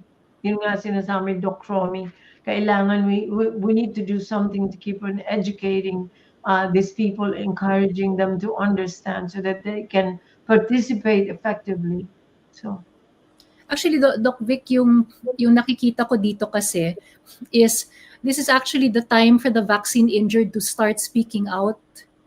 Yung naisip ko nga na something that we can do, no? So just in response to what you were saying, so Teddy Herbosa resigned. This is a courtesy resignation. So right now, BBM is deciding whose resignations to accept and whose to reject. So he has accepted the resignation of the DNR secretary, and then there was one more.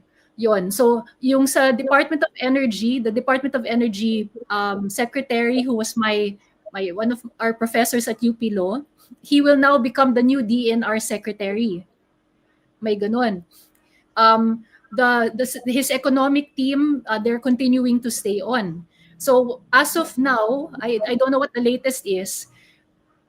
I don't think there has been any announcement yet as to how the president will act on Teddy Herbosa's resignation. So this is now an opportunity for us to tell the president we want him out. Okay? So if you can post sa Malacanang Facebook page, sa mga mass media, sa mga social media pages ng mga GMA, ABS-CBN, etc., DOH, i-flood po ninyo yung mga Twitter at Facebook accounts ng mga yan. Sabihin nyo, no to Ted Herbosa. Ted Herbosa out. That's something that all of us can do. Okay? So, kayong mga keyboard warriors, sige, i-troll nyo. This is one of those instances na perfectly okay. We support you. Please troll, no? And then also in relation to that, kung may kilala kayo na vaccine injured, this is really the time for people to speak up. Instead of just posting on our social media pages, let's post them on the DOH page, di ba? I am vaccine injured, or I lost my son to the COVID vaccine. No to further vaccines. You know? And you remember there were times that the DOH had to close the comment section of its Facebook page. It's happened several times, di ba? Doc Vic, Doc Romy. Let's do that. We should do that again. Di ba? Now, yung pangarap ko nga is that the DOH website will shut down. Di ba? Or the Facebook page will crash because so many people are posting their pictures, posting the pictures of the loved ones, the Pinaslagas team, yung mga nakakabigla, let's put it out there on social media talaga instead of just keeping them in these closed groups. Tama That's kayo? right. We Yeah. need to really, publicize this already. Wala nang censorship. This is the time to get all of this news out. Yeah. Like, yan, anuhin nyo na, mga kababayan. Sige, flood the comments of this, ano yan, yung mga government agencies that are responsible for these things. Anuhin nyo na, ilabas nyo na yung mga tinatago nyo lang. Usually, I see it in like private groups, no? You should be invited to be able to post, but i-post nyo doon sa DOH, ano pang pwedeng gamitin para i-post yung mga information na gano'n? I would say DOH, FDA, DFA. Actually, I would say flood whatever government agency. Vaccine injuries touch everyone's lives, Pero alam nyo, sa Facebook page, sa Facebook account ko, yung personal, nagpo-post sila doon. Really? Imbes na i-post nyo sa akin, post nyo doon. Or post pareho. Right. Kina Teddy Herbosa. Di ba? Kay BBM, may Facebook account ba si BBM? Kay Executive Secretary. Di ba? Bawat senator, every senator, i-flood ninyo yung kanilang mga feed. Si Pia Cayetano. I-troll ninyo si Pia Cayetano. Sino yung Pia Cayetano? Sino pa yung mga senator na, I don't know, maka-vaccine or something? Bongo. Who is Bongo? Bongo, actually you should. We should set an appointment with Bongo. We should inform Bongo kung meron po kayong kilalang young man that suddenly has myocarditis. Oops. If you know of any young man who suddenly has myocarditis because of the vaccines, ipapost ninyo sa accounts ni Bongo. Okay, Bongo's son is vaccine injured, in my opinion. Talaga? He's vaccine injured. He was my student. He talked about his vaccine. He doesn't know he's vaccine injured, but he talked about his unexpected heart condition in his graduation speech. He was the valedictorian. He spoke about it publicly. Yeah. But which young man in the prime of his life suddenly gets a heart disease and has to be operated on 3 times? Really? Yes. We have to reach out to Senator Go, and this is something actually that I've wanted to do since graduation last year. I think this is the right time for me to finally approach him. Yeah. So, who else? Cayetano, Bongo. Are those the only people? Or Amy Marcos. Amy Marcos. Amy Marcos was re-elected. Baka we can get her on her side. What's her position, Tans? Is she for the vaccine? Or what is she for? Well, we don't know. But politically, magkalaban sila nung kapatid niya. Magkalaban sila ni President. Oh, really? Yeah. So we should use the political, the shifting political alliances to our advantage. Okay. So, Doc Romy, baka you'd like to chime in. You are a veteran sa mga political changes. Sa gilid-gilid na lang ako. Parati niya yung sinasabi yan. Doc So, ano, Romy. kailangan namin ng Paluto. wisdom mo, Doc Romy. Kailangan, the wisdom. Kasi minsan, nagiging emotional kami, lalo na ako, pag nagsalita na ako, parang hindi tumitigil eh. Baka mamaya, abangan ako dyan, Herbosa. Pagpunta ko. Well, I always say, titingnan natin yung pangkalahatang sitwasyon din. Whatever happened, actually, the power relations remain as it is. Maski na we have Robert Kennedy there at Secretary of Health sa US, for example. As Doc Maribik has said, ano pa rin, they're not really pulling out the vaccine. And that's actually a very clear indication that the power relations, despite the welcome changes that happened, having Robert Kennedy there as Secretary of Health, those behind the basic policies that resulted in this pandemic disaster and continuing push for mass population control, th- those in power are still there and pushing it. And in the Philippines, it's the same thing. The power relations has not really changed, and in fact, it has been worsened and has become more complicated and more difficult to confront. And that's why I've always emphasized a bottoms-up approach in trying to inform more people so that the power of the people can be harnessed at their level.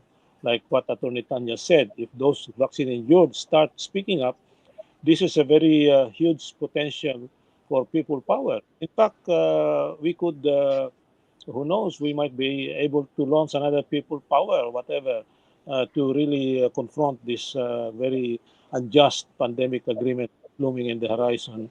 And in fact, they might be might be implementing already, as I've warned before, measures through nanotechnology to really influence the behavior of people. And that's why I'm so worried about it that we should be more careful in approaching this.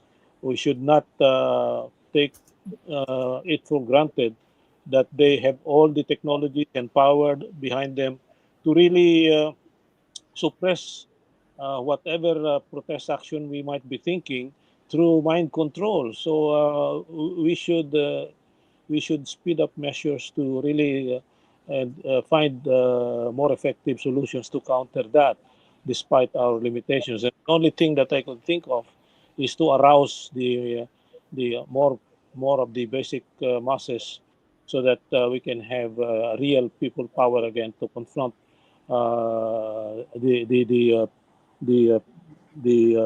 really mastermind behind all this shenanigans that we are facing.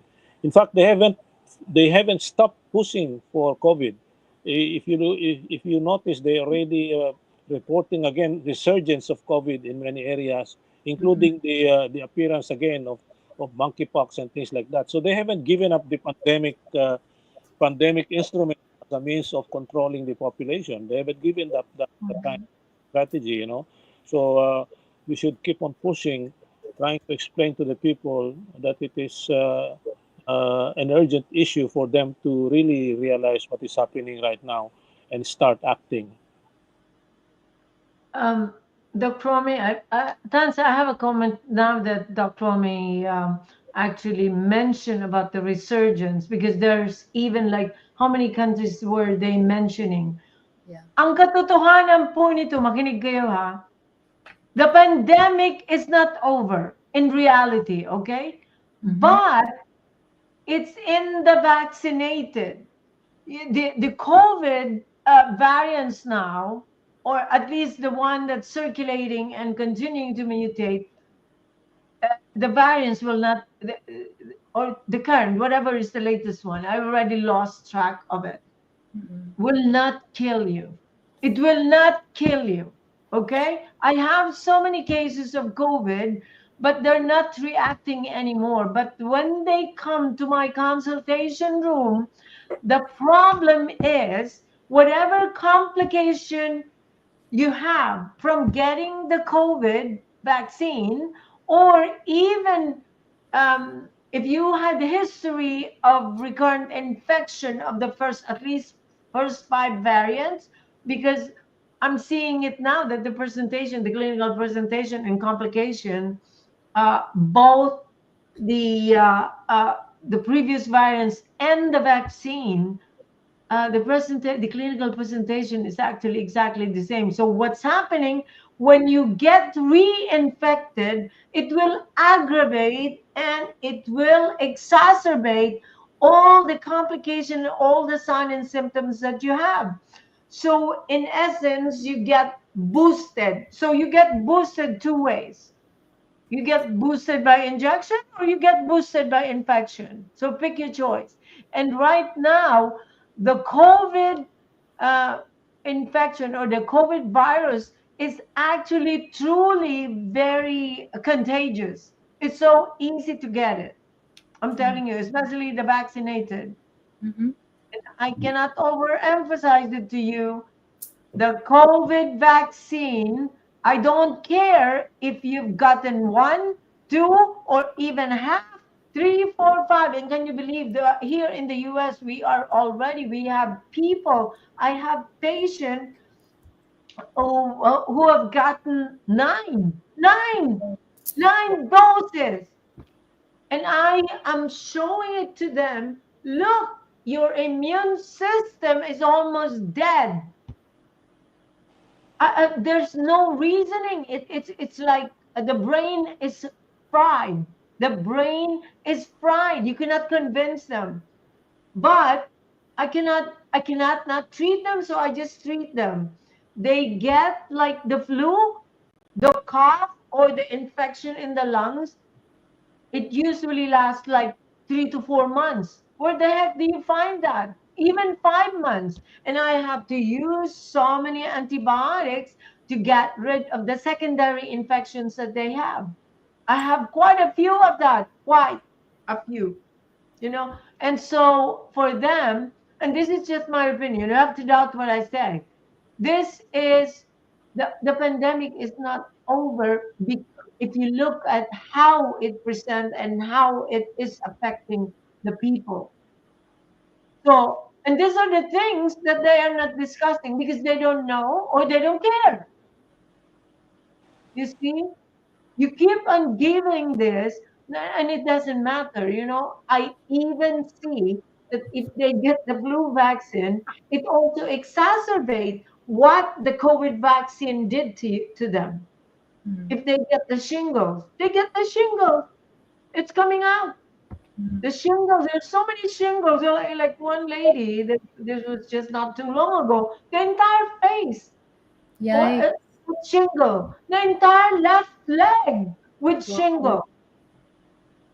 You Wow. know, I mean, where the heck do you see that? I've never seen that before. The entire left side of the chest with shingle. Grabe. It's happening.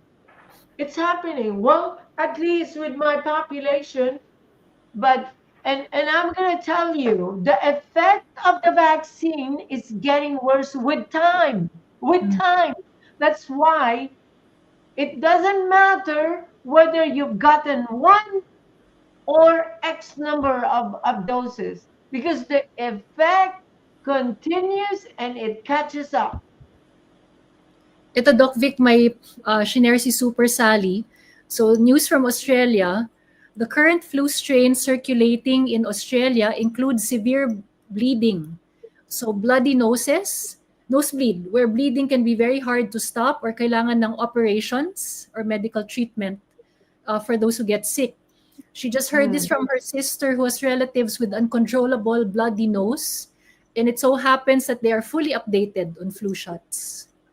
Um, uh, uh, Attorney Tans, they also the other explanation for that because if you're vaccinated with a COVID Mhm. vaccine, it will produce autoimmune.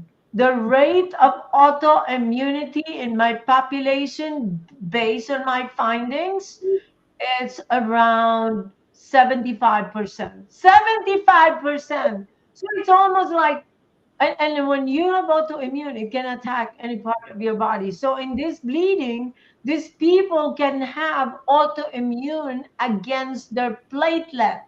You know what a platelet is? Platelets are those little guys in your blood that if you get cut or you get wounded, that's the one that will seal the bleeding. But these people, since they have autoimmune, their platelet are getting destroyed. And so when you cut them or you get something, it's very difficult to what do you call this, to stop the bleeding. And another effect of that, when you cannot stop the bleeding, actually don't heal, because the first the first stage in healing a wound or anything is those little platelets will come to the area to seal. You know, is there? It's like you're using a glue or a putty to get rid of the hole or something. So when you get wounded, that's what's gonna happen, is to for the platelet to come to the area and actually seals the holes.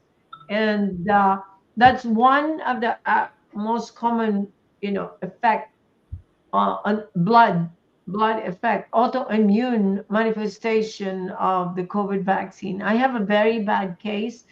This kid who's 24, and I think I presented the mother. I invited the mother who, you know, uh, like she told the story of the son. She's his what do you call it? He's 25 now because he got the vaccine when he was 22, and he's having stroke left and right.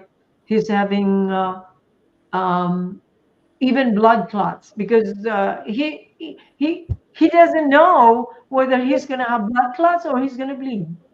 That's the thing to that. And really, and he's my patient. Honestly, I don't know how he's still surviving up to this point. He Yeah. already had like 4 strokes. Uh, Oh, uh, it's like a common occurrence for him to have blood clots in the lung over and over again. So wow. that's the thing. And so Uh, you see that. Mhm. the quick question, yung just relating to the news that's circulating that COVID, there's a resurgence in COVID in Thailand, China, these countries. Um, Mhm. is it correct that the COVID shots have never stopped in these countries, which is why it's back? So Vietnam, Thailand, China, they're continuing to vaccinate people against COVID. Tama ba? I know for sure in Singapore, no, but I think China stopped at one point because Okay. they realized. And Chinese, they knew from the very beginning that the mRNA is a very bad news. That's why they created a protein-based, what do you call this, vaccine. They have the spike protein vaccine. They don't inject you with mRNA. They know that from the very beginning. Look at the Chinese, the one that got sold to you, to the Mhm. Philippines, the Sinovac, Sinovac. Sinopharm, whatever that is. That is not Yeah. mRNA. It's a protein-based or spike protein-based vaccine. And even up to now, Chinese didn't allow the mRNA vaccine to come into the, what do you call this? To come into the market. No, they did not. But I'm not saying that their protein-based vaccine is better than the mRNA. No, they're having the same complication Mm. because the problem is you cannot get rid of the spike protein. I mean, this is me again. You have to doubt what I say, but it's so difficult to get rid of the spike protein coming from the early variants. The Wuhan type, which is the wild type, the alpha, the gamma, the delta, and there's another one, and even the early Omicron, because these people are presenting the same way as the vaccinated when you get infected. And the only thing I can think of is the spike protein stays in the body. And I'm going to tell you, I'm getting to the point that I'm against the wall. I'm treating these people, but I'm not getting anywhere. It's like I'm not moving. Not everyone. And then the thing is, why is that? You have to remember the pathogenic component of all these things, of the entire saga. The disease causing entity is the spike protein, right? You have to remember that. And if for those of you who don't know how the vaccine works, especially the mRNA, you have to go back to that. You have to understand that. And that's why it needs to be removed. Because once it's in your body, it will make you produce spike protein. It's almost like we have some, what do you call this, proof now that you're producing it perpetually. Why? Because there is a genetic integration. So just imagine that. That's a nightmare. So I'm getting to the point really that I'm pushing against the wall, and that's why we have in the Philippines. If you're not getting COVID vaccine, the government needs to look at this because you're gonna have waves and waves of diseases. Actually, in the Philippines, what I worry about, and nobody is monitoring that, is TB. A lot of people have TB and it's reactivation. If here in America it's not endemic, the TB, except for the HIV population, in the Philippines, everybody has TB. Everybody had primary TB. I'm pretty sure. I'm gonna bet my pinky. If somebody monitors that and tests everybody, you're gonna have positivity. That's like crazy. That's like crazy. I know it's a very not a very nice what do you call this picture that I'm painting here, but we have to be realistic. I'm only talking from a perspective of, or from the standpoint of my experience. That's the only thing I can share with you. And I think it's happening all over the world, except that, in this area, I'm the one who's paying attention. So I'm finding out. So I'm seeing what it really does to the human body. Yeah. Yeah. Ay, naku. Oo, naku talaga. And that's why you have to really fight for the WHO. Yan, meron na. Reject Barbosa, no to pandemic treaty. It's like part 2 na naman ang pagkikipaglaban natin. You don't get, what do you call this, comfortable with this, that we were able to stop the SB 1869 or whatever, bills that they were trying to propose before, that we were able to stop them. Hindi po, nire-rebrand nila. At kahit nga hindi pa approved, sasabihin nila, oh, this is the consensus now. And then, ang effect nun, if they are successful in actually convincing people, especially those people who haven't been following, and then they're just coming around and they are seeing and watching what they're doing, parang makatotohanan siya that it is really going to, what do you call that is going to benefit you. Pero behind that, they're promoting it under the guise of health. This is the best for you. This is what's healthy for you. Puro po mga kalokohan pinagsasabi nila. And ano yan? It's a shame. It is really a shame, and it's pitiful that yung mga politician natin dyan, mga healthcare authorities natin dyan, is either punong-puno ng kabobohan or they have a price tag. Those are the only two things that I can say to you. Na meron sila, lahat sila, meron mga presyo sa mga ulo nila. I think yung mga presyo nila ay nakatatak na dito, in their forehead. They're walking around with a price tag. Yung iba, hindi sumasali kasi hindi pa nila nakukuha yung pera na pwede lang kuhanin. Hoy, yung mga politician dyan sa inyo sa Pilipinas, just in case you're listening to us, mahiya naman kayo sa mga balat nyo. You're not only not doing your job, pero pinangangatawanan nyo yung mga kabobohan ninyo. Ano ba yan? Nako, pati yung mga ano, and the healthcare people, wake up because one of these days you're gonna drop. You're gonna drop. It's not going anywhere but there. You're gonna drop. It's killing the very essence of of our uh, ano yan, yung pagiging organism natin, because I cannot overemphasize this. Your immune system is dying. Immune system is dying. Ayan. Napaka-laking statement niyan, but it is. It's gonna come out. Hopefully, my data will come out like in a couple of months or so.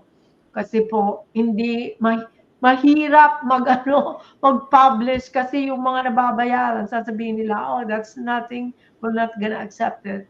One way or another, we're gonna publish it because I have a team that we organize. So hopefully, talagang makalabas. And whatever it is, titingnan ko, then I won't stop talking about it because it affects everyone. Okay. Doc Vic, question. What are the efforts there in the US to get the vaccine injured to speak out? I know that there have been testimonies in Congress. There are organizations, there are websites, but are there attempts to mobilize them now with the pandemic agreement, or kumbaga because the US did not participate, it's not that much of an issue there? Yeah, we are continuing to have, we gather all the time, like, and then interviews. But the vaccine injured, we have special programs for them. Like, let's say, for example, remember Dr. Fauci went to Sarasota or to Tampa? We invited all the vaccine injured, like rally. So those people like lining up the what do you call this, by the sidewalks, may mga ano pa Yeah. sila, may mga sign placards and all. Yeah. Most of them during the time were vaccine injured, and then we gathered in a small park, and that's where I was invited to talk. There's another big one going on, and these are all veterans. Yeah. It's gonna be, I don't know, I think it's June, and there's another one in August. They invited me to talk again. All the vaccine injured, sa mga veterano, sa mga, and they're all, gathering. Yun lang po, pagkakaiba, bakit ang tatapang nila dito? Labas nyo na yung tapang nyo dyan sa Pilipinas, kasi ganyan yan eh. Yeah. Kaya, they're getting away with it because you're not saying anything. It cannot be just us, screaming on top of our lungs. You need to participate. Bring back the people's power. Bring back that people's power. Because that's the only way that you're actually going to get the attention of these people. Hindi po magandang ginagawa nila. Alam naman natin may karma o anong mangyayari sa kanila in the long run. But we have the chance now. This is the opportunity and the chance for you to participate. Mga kababayan, ayun nga, si Doc Romy nga, sabi, we need to educate and recruit more people. It has to be the masses because that's where the power is. Kung nagkakaisa tayo, marami, at nakikita nila na talagang nagrereklamo na lahat, they don't have any other choice than to do something, whatever it is.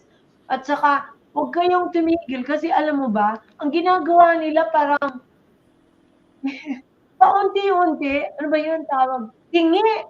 Tingi. Instead of doing it, like, this is how much we have to do. Ano lang, bibigyan ka nila ganyan. Kasi, pag ginawa nila lahat yun, mawawala yung pera, bayad. I think, okay? Kasi, okay, gagawin ko to just to satisfy you. And then, kukumbinsihin na naman sila ng mga nagbabayad. Huwag mong gawin yan, babayaran ulit kita. I think that's the thing that's happening. I could be wrong, but I think that's what's happening. And that's why, because same thing is happening here, but we do more though.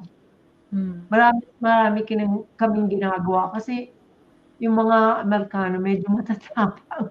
Kahit wala nga sila sa lugar, matapang pa rin. Sabi ko, teka muna, mali yung pinagsasasabi mo eh, pero ang tapang-tapang mo pa rin. Ano na yon? Hindi na tapang yun, kawalang hiya na yun.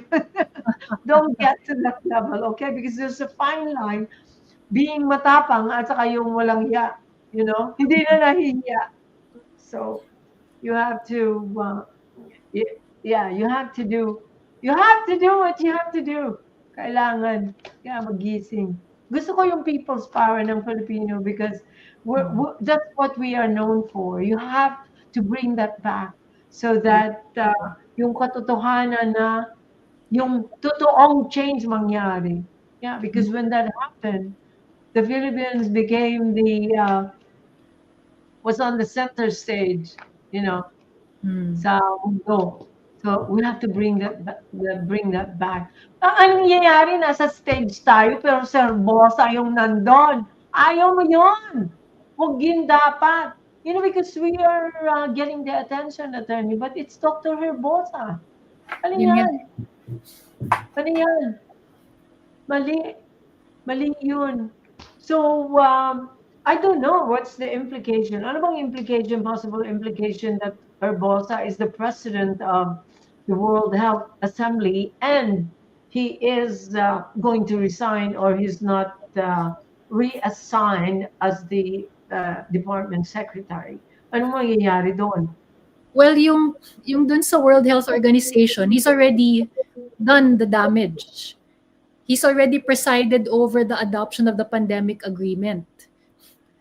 But, kumbaga, as of the moment, we're still waiting for the president to decide whether to continue to keep him, diba? To turn down his courtesy resignation.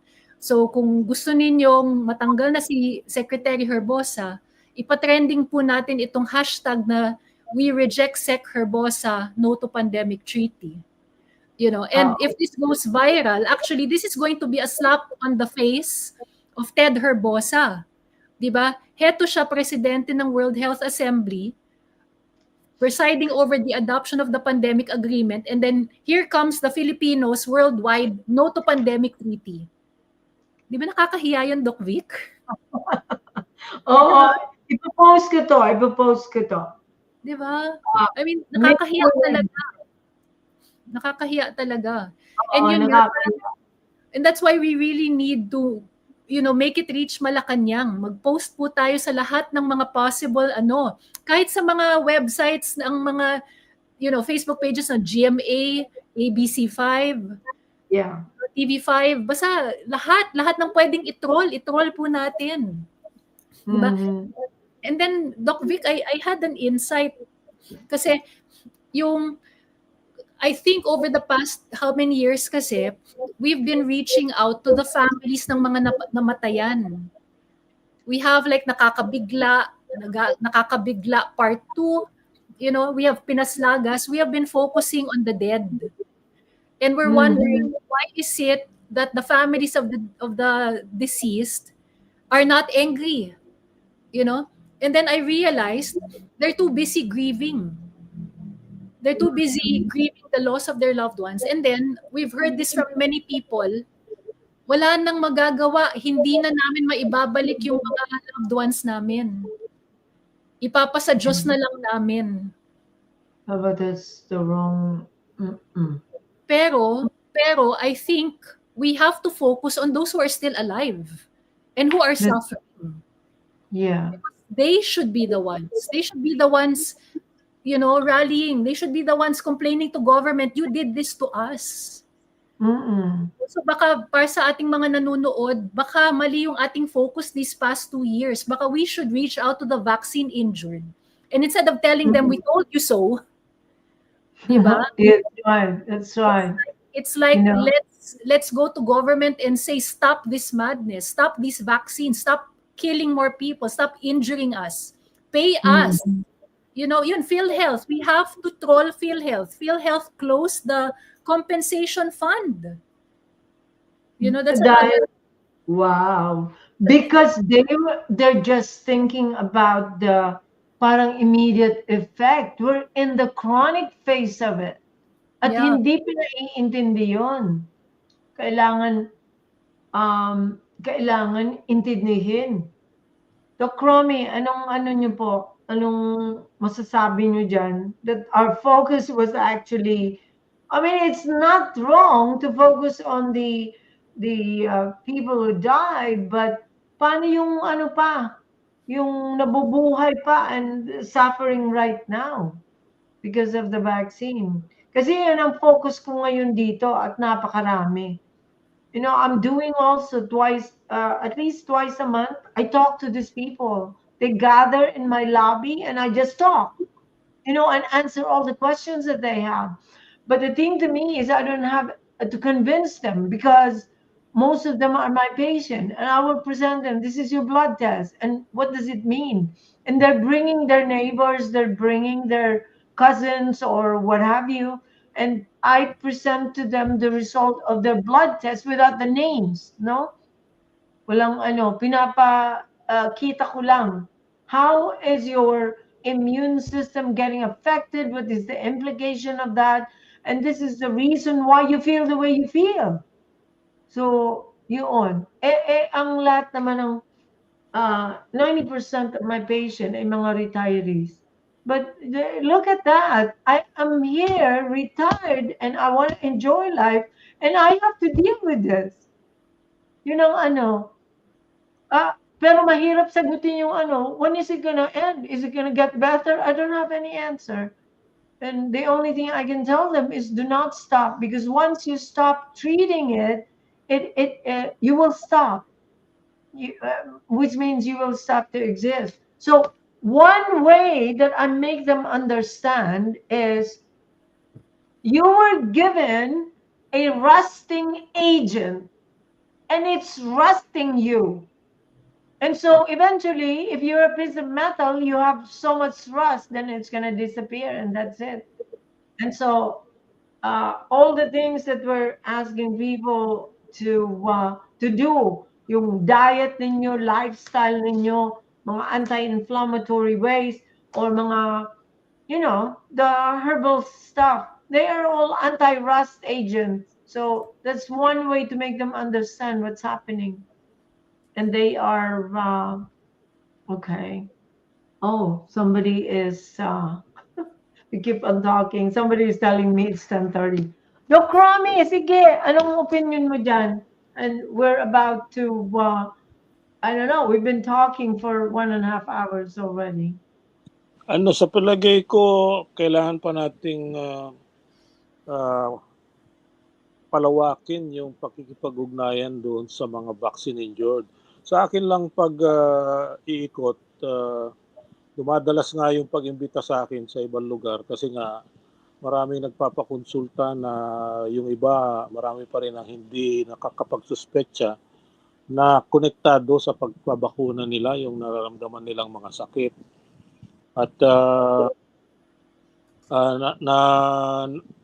dumadami nga yung nabibigyan ko ng ivermectin sa detoxification recommendations ko kasi nga dumadami rin yung kumukonsulta sa akin na sa tingin ko direktang apektado ng mga bakuna. Kaya importante talaga may paliwanag pa sa kanila yung iba pang kaugnay dito sa pagkalaso sa bakuna kagaya nitong pandemic agreement nga at palagay ko marami sa kanila ang makikiisa sa atin sa anumang paraan maaari nilang mailagay yung boses nila pero kailangan talaga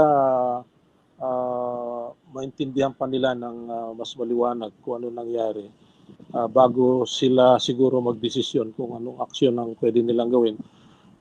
Pag naipaliwanag na natin kung ano yung advokasya natin na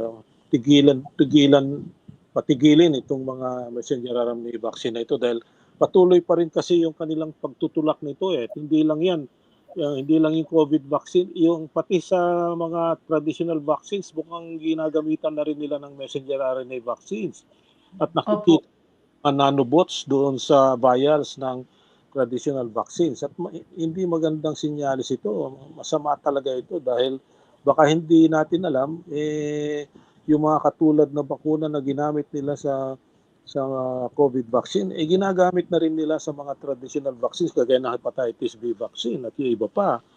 Kaya kailangan ng mas masusipang pag-aaral nito. Kailangan natin sa uh, palawakin pa yung pag-oorganisa, pagmumulat sa mga tao at makipag-ugnayan pa doon sa mga ilang eksperto na maaaring makatulong sa pagsisiwalat pa kung ano talaga ang nangyayari sa mga bakuna na yan.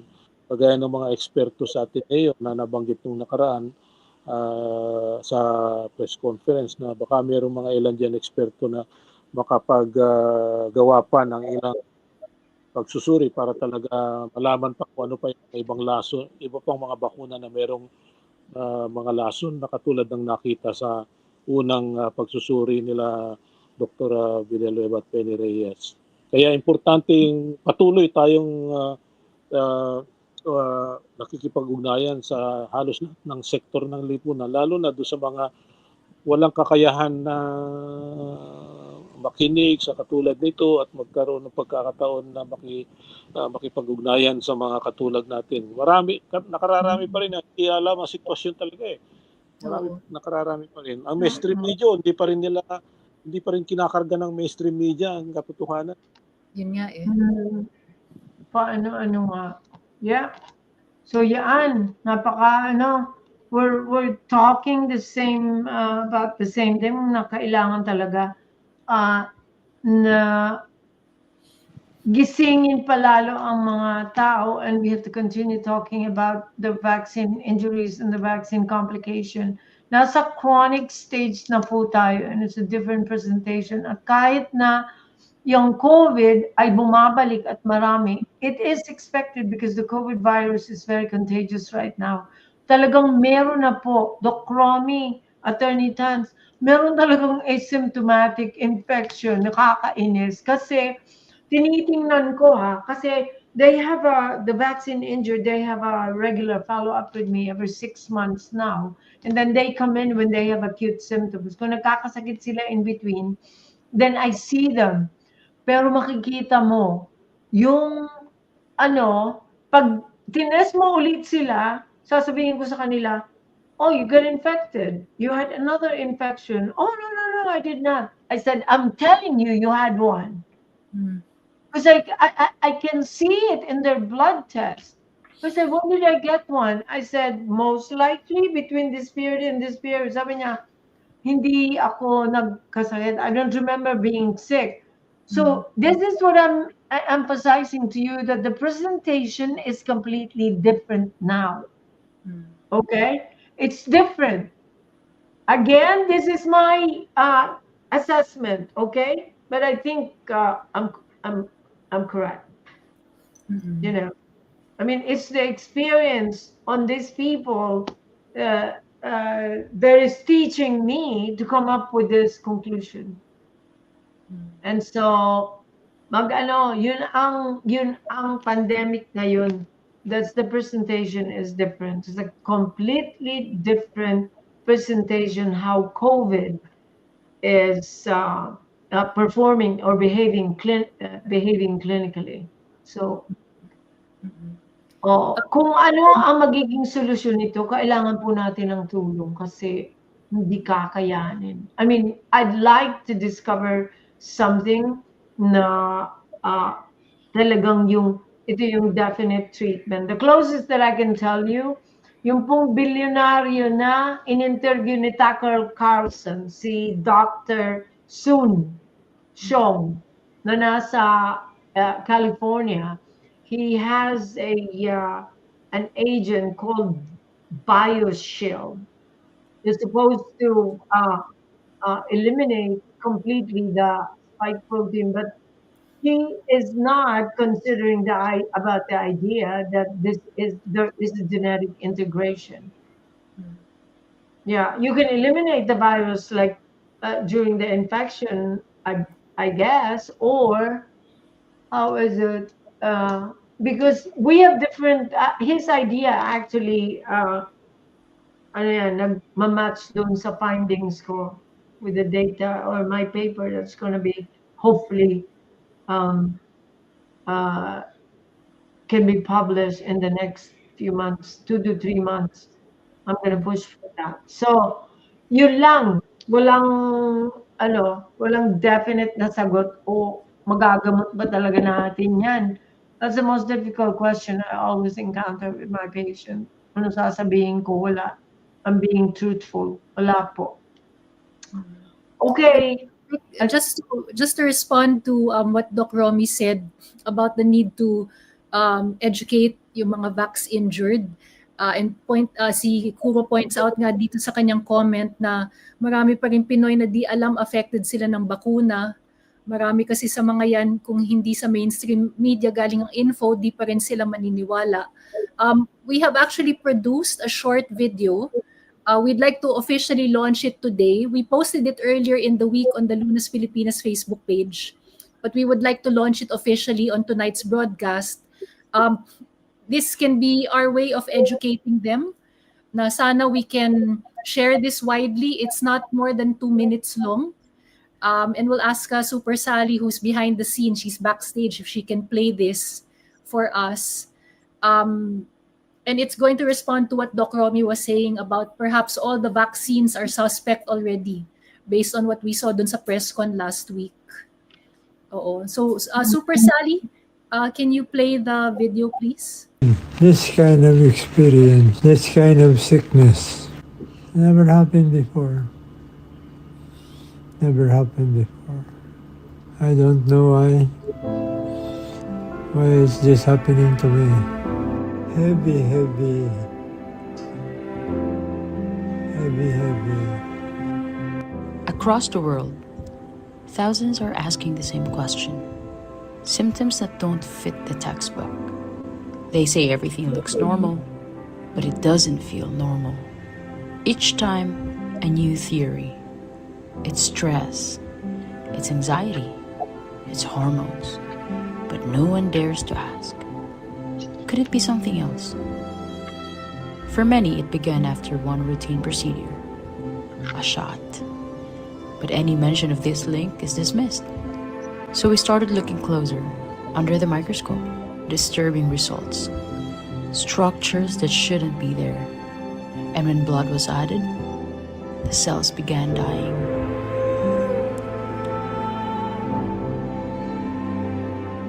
People talk about it more than symptoms. They talk about a disconnection from themselves, from others, even from God.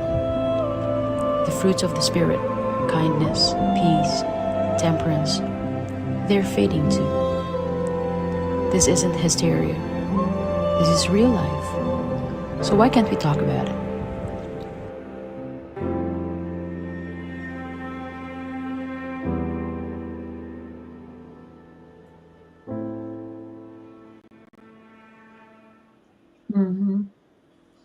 Yeah.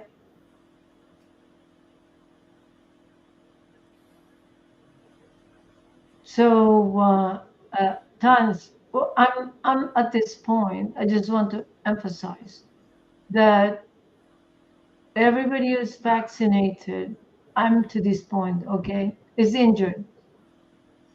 Is injured. I don't care if you don't have symptom or completely asymptomatic. You will see they're not just testing the right thing. I'm to this point that I can actually challenge every single politician, every single healthcare authorities, and every single doctor. Just have me test you, and I will show you what's wrong with you. So this is not a matter of if, it's a matter of when. That's what it is. And then even if it's not the COVID vaccine, this video of yours and our press con that happened a couple of weeks ago, that we are finding, and as reiterated, emphasized by Dr. Romy, that we're finding out or we're seeing things in the other vaccine, even in our food, in our everywhere, that there are things there, there are elements there that should not be there. And there's all these things, all these elements are making us sick. And so, once you have the mRNA and you have those other whether they're technologies or something else that they're trying to contaminate us with, will end up in disease. And so, yeah, this should wake you up. This should wake you up, because they're not sparing anybody. It's they're giving it to everyone. They're exposing it. We are getting exposed to this. Everyone is exposed. And so, what can I say? I can always scream on top of my lungs whatever it is that I'm seeing, but it's in everywhere. It's everywhere, and it's in everyone. So we have to do what we can, and so it's in that light, no, just to finish up what we were talking about, what can we do, knowing what we know at this stage.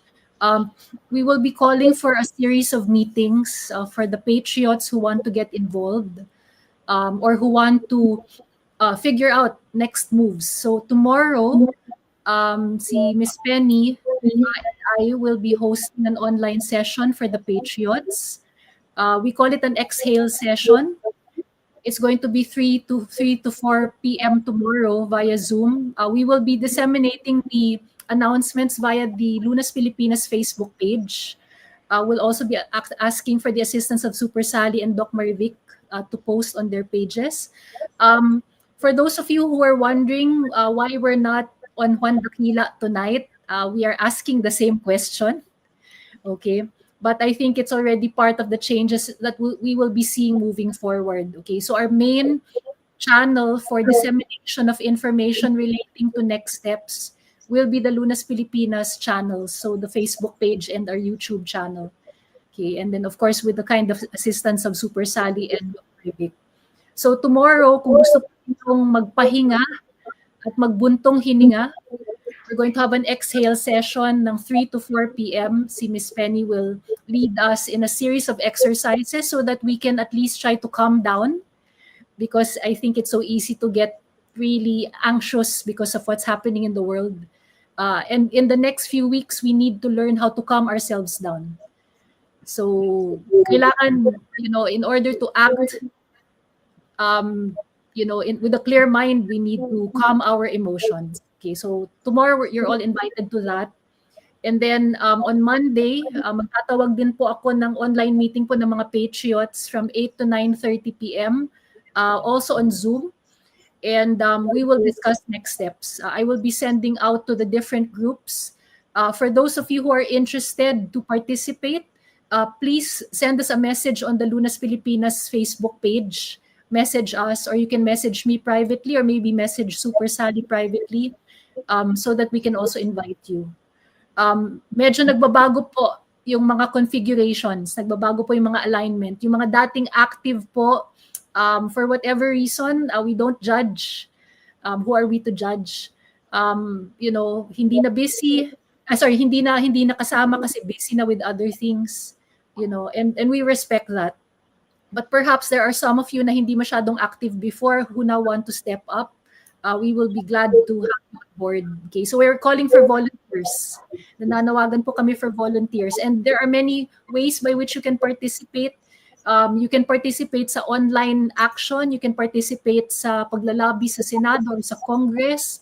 You can participate by helping raise funds. You can participate by helping educate people around you. Trying to get the vaccine injured to seek help, to tell their stories. The old man, by the way, in the video, Pinoy po yun. He was an actual patient. He's an actual patient. And I think there are people who are now willing to come forward, have their faces shown on video to tell their story. And if we can get more people to do that, this can just snowball. In the same way that a tsunami, when you break down a tsunami is ultimately just drops of water. They're drops of water, ocean water, but they're all packed together and they are pushed by a very strong force. So that's the hope, that each one of us, even if we are drops of water, we can become a steady stream of rain, which can become a typhoon ondoy, which can become a tsunami. That's the hope. And if we link our efforts with those worldwide, diba? All the vaccine injured worldwide, all the unvaccinated standing up for the vaccine injured worldwide. Doc Marvic, I think you designed that poster. We are the 8 billion. We are the 8 Yeah, I don't know. I was just putzing around, and because I was so mad when I saw it, and billion. so I posted it right away. A lot of people like, "Oh, okay." So it has an effect. Yeah. I put a very intense summer colors. So Yeah. I couldn't put the right logo of the World Council for Health for some reason. I have to change that. But anyways, uh, the effect is so profound. A lot of people are still liking it and sharing it and stuff. So that's good. Yeah. Yeah, It was nice. It was nice. We'll share it po. If we can yeah, get your design so that we can also do the Filipino version. So yeah. Do it. It's like it catches the eye. That's why I put the colors that I put there. it certainly does. Ayun. Tas Uh-huh. correction lang po. Thank you, Jerwin, for pointing it out. Okay. It's really Sunday, May 25. Sorry. Nawindang ako. So Sunday, May 25. It's happening tomorrow. Okay. And then the online meeting is happening on Monday, May 26. Okay. So yung controlling po Sunday, Monday po, yung mga gathering. And thank you, Jerwin. Si Jerwin is one of our loyal teachers na masigasig and continues to work wherever she is. So thank you, Jerwin. Okay. Call Ayun. for. And I then, know. sige, so yeah, lumalalim na yung gabi. I'll just finish the slides. Um, Yeah. Please also block off June 12, Araw ng Kalayaan. We are firming up our plans for that. We are confirmed that we have a booth at Rizal Park on June 12. Okay, so uh, hanggang doon na lang muna yung details, but we will definitely be converging in Rizal Park. And we will find a place where we can also gather in community. Baka mag-potluck tayo, mag-picnic. But please save the date for those of you who can come to Manila. And for those of you who will have to stay in your respective provinces, please also organize something. It doesn't have to be big. You don't have to be rallying at your public park. Okay, it can be a simple picnic, but if it is done with intention and in solidarity with our movement, then it is meaningful just the same. Wala po yan sa dami. Nasa quality po yan ng inyong gathering. So yun po. And then lastly, we continue to ask for help. PPMH, Post-Pandemic Medical Help, continues to help yung mga vaccine injured. Ilapit po natin sa kanila, kina Doc Jade, kina Doc Cynthia, at PPMH team, yung mga kilala po nating vaccine injured. Okay, and they're trying to also educate doctors to help treat them the way that Doc Romy and Doc Marivic have been treating the vaccine injured. And please make yourself available as vax-free blood donors. Yung apo actually ni Doc Jade needed blood these past few days. And sa awa ng Diyos, within the same hour na nananawagan si Doc Jade, respond po. So let's continue to build that network po. And thank you to all of those who are tuning in tonight and to those who are listening to the replay, to the broadcast tomorrow morning. We really value your continued support and listening to us. And sana po magkita-kita po tayo. Yung sinasabi niyo, Doc Vic, we will have face-to-face meeting at the very least sa June 12. We should. Attorney Tan, kailangan. Iba yung effect. Really. Totoo I want yan. to see the faces of people. Like iba. Yeah. Iba. So profound, I think. Because that's how I feel every time I meet with people. It's just that it's here. It's not you guys. I have enough here, but every time you talk to people in person, that you see them, you see their faces, you can look at them eye to eye. Iba po ang effect. That's why nobody. Uh, it's not difficult for me to convince people. I don't need to do any convincing. All I have to do is talk about what I see, what it can potentially do. Naniniwala po sila, iba.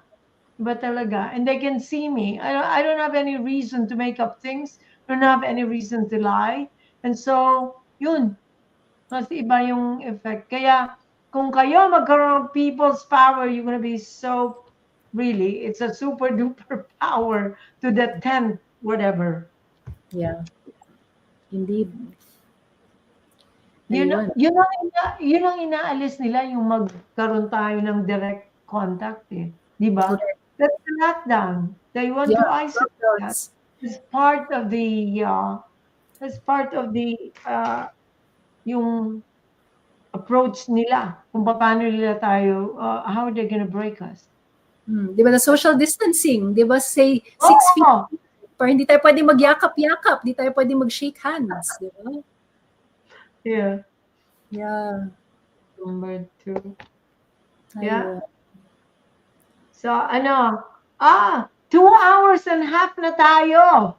Yes. Madaldal Sabi ni po tayo. Yeah, sabi ni Sally, baka mabilis tayo tonight. Every time people say that, or every time we say, it's going to be fast tonight, and you end up, breaking the record. But anyway, yeah. Pero siguro, I think we all need to regain our strength. Si Doc Romy, I think you just got back from your trip, di ba? Kakabalik niyo lang from Mindanao. Ay, nakamute po kayo. Babalik ko lang the other day. Galing ako Surigao na nag-request ng lecture yung mga sustainable agriculture group. Oh, nice. Educating farmers. So naisingit ko pa rin yung issue ng COVID. And actually, many of them are really interested. Maski na off-topic yung kasi ang topic namin is about sustainable agriculture and pesticides, which is also relevant. Kasi with all the pre-existing toxins, kagaya ng pesticide, nakakapagpapalala doon sa toxicity ng COVID vaccines. Absolutely. There are many more who are actually interested in finding out more. So sana they can tune in po to our broadcasts, Doc Romy.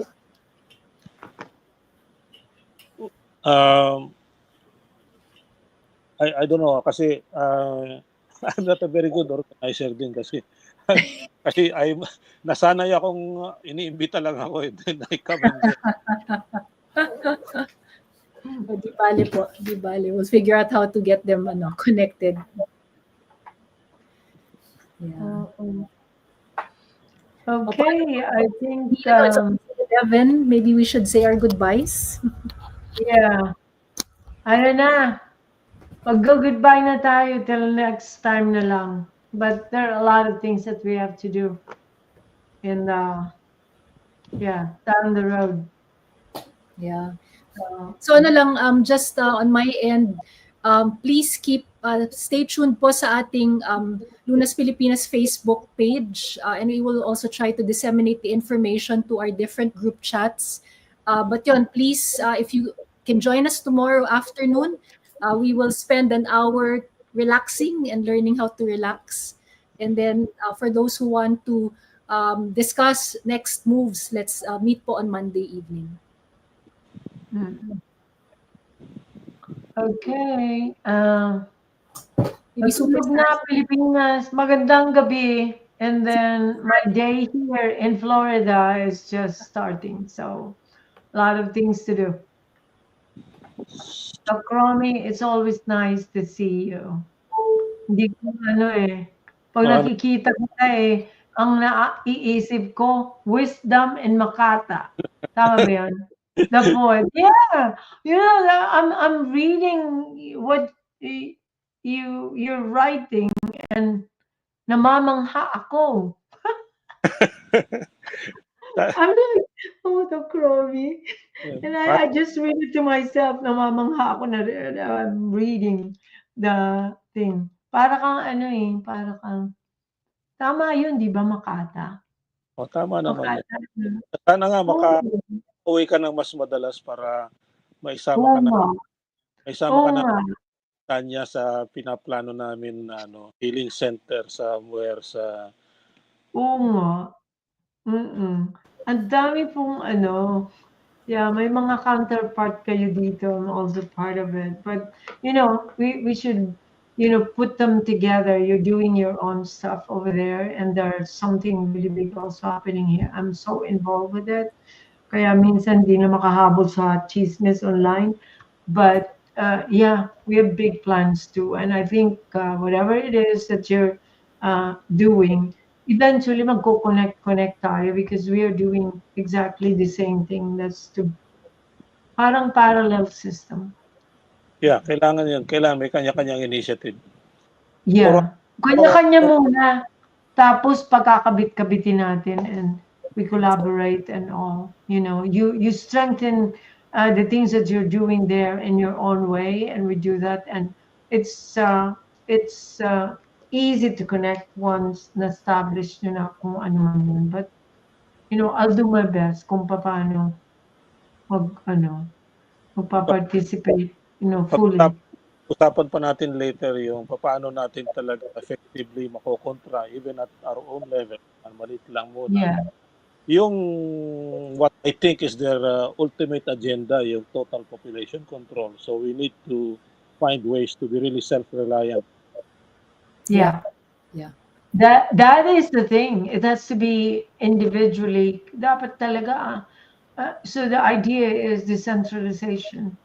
We can function, independently as a person, and then yung grupo, and then mag-connect tayo. It cannot be centralized. Kaya nangyayari yan kasi ganyan eh.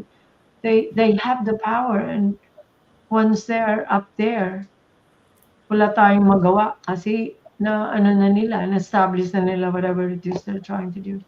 So, yun naman, paano lang kami nag-uusap-usap dito pero kailangan na pong matulog, okay? Pilipinas, matulog. And then it's nice talking to you tonight. And obviously, Lunas Pilipinas is inviting me, and they can invite me anytime, okay? And there are things in the pipeline, but we cannot discuss it here. But good things, okay? Good things that will benefit ang mga Pilipino po. Pero may panahon para sabihin yun, and hindi pa lang ngayon because we have to to firm up things. So, pero meron pong magandang mangyayari. So, mag-antay lang. Then, support Lunas Filipinas because they're doing a lot, and they are really doing sincerely para po sa inyong lahat, sa mga kababayan. And this is for everyone. Wala po silang agenda na makasarili. Okay? So, ganun. Ganun lang. And Doc Romy, thank you again. Thanks, thank you so much. And I'm very proud of what you guys are doing. And yung honorary Filipina natin, si Super Sally. She's also making waves. I like her work. Opo, Doc Romy. So maraming salamat sa lahat ng mga nakikinig at sa inyong lahat din na nagpapatuloy sa ganitong gawain. Magandang gabi. Kailangan ko na rin matulog. Oo, matulog ka na. Sige. Super Sally. Let's Super Sally say her goodbyes. Super Sally. Okay, oops, hang on. I need to give you a better view. Sorry, my camera slipped.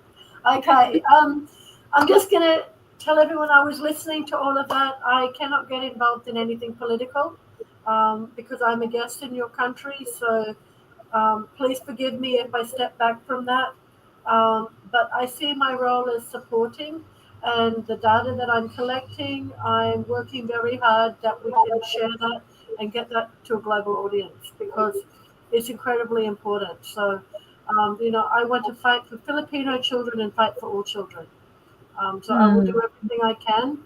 And all the mummies and the daddies, big brothers, big sisters, uncles and aunts, look after yourself. Okay? There's nothing more important now than looking after your own health.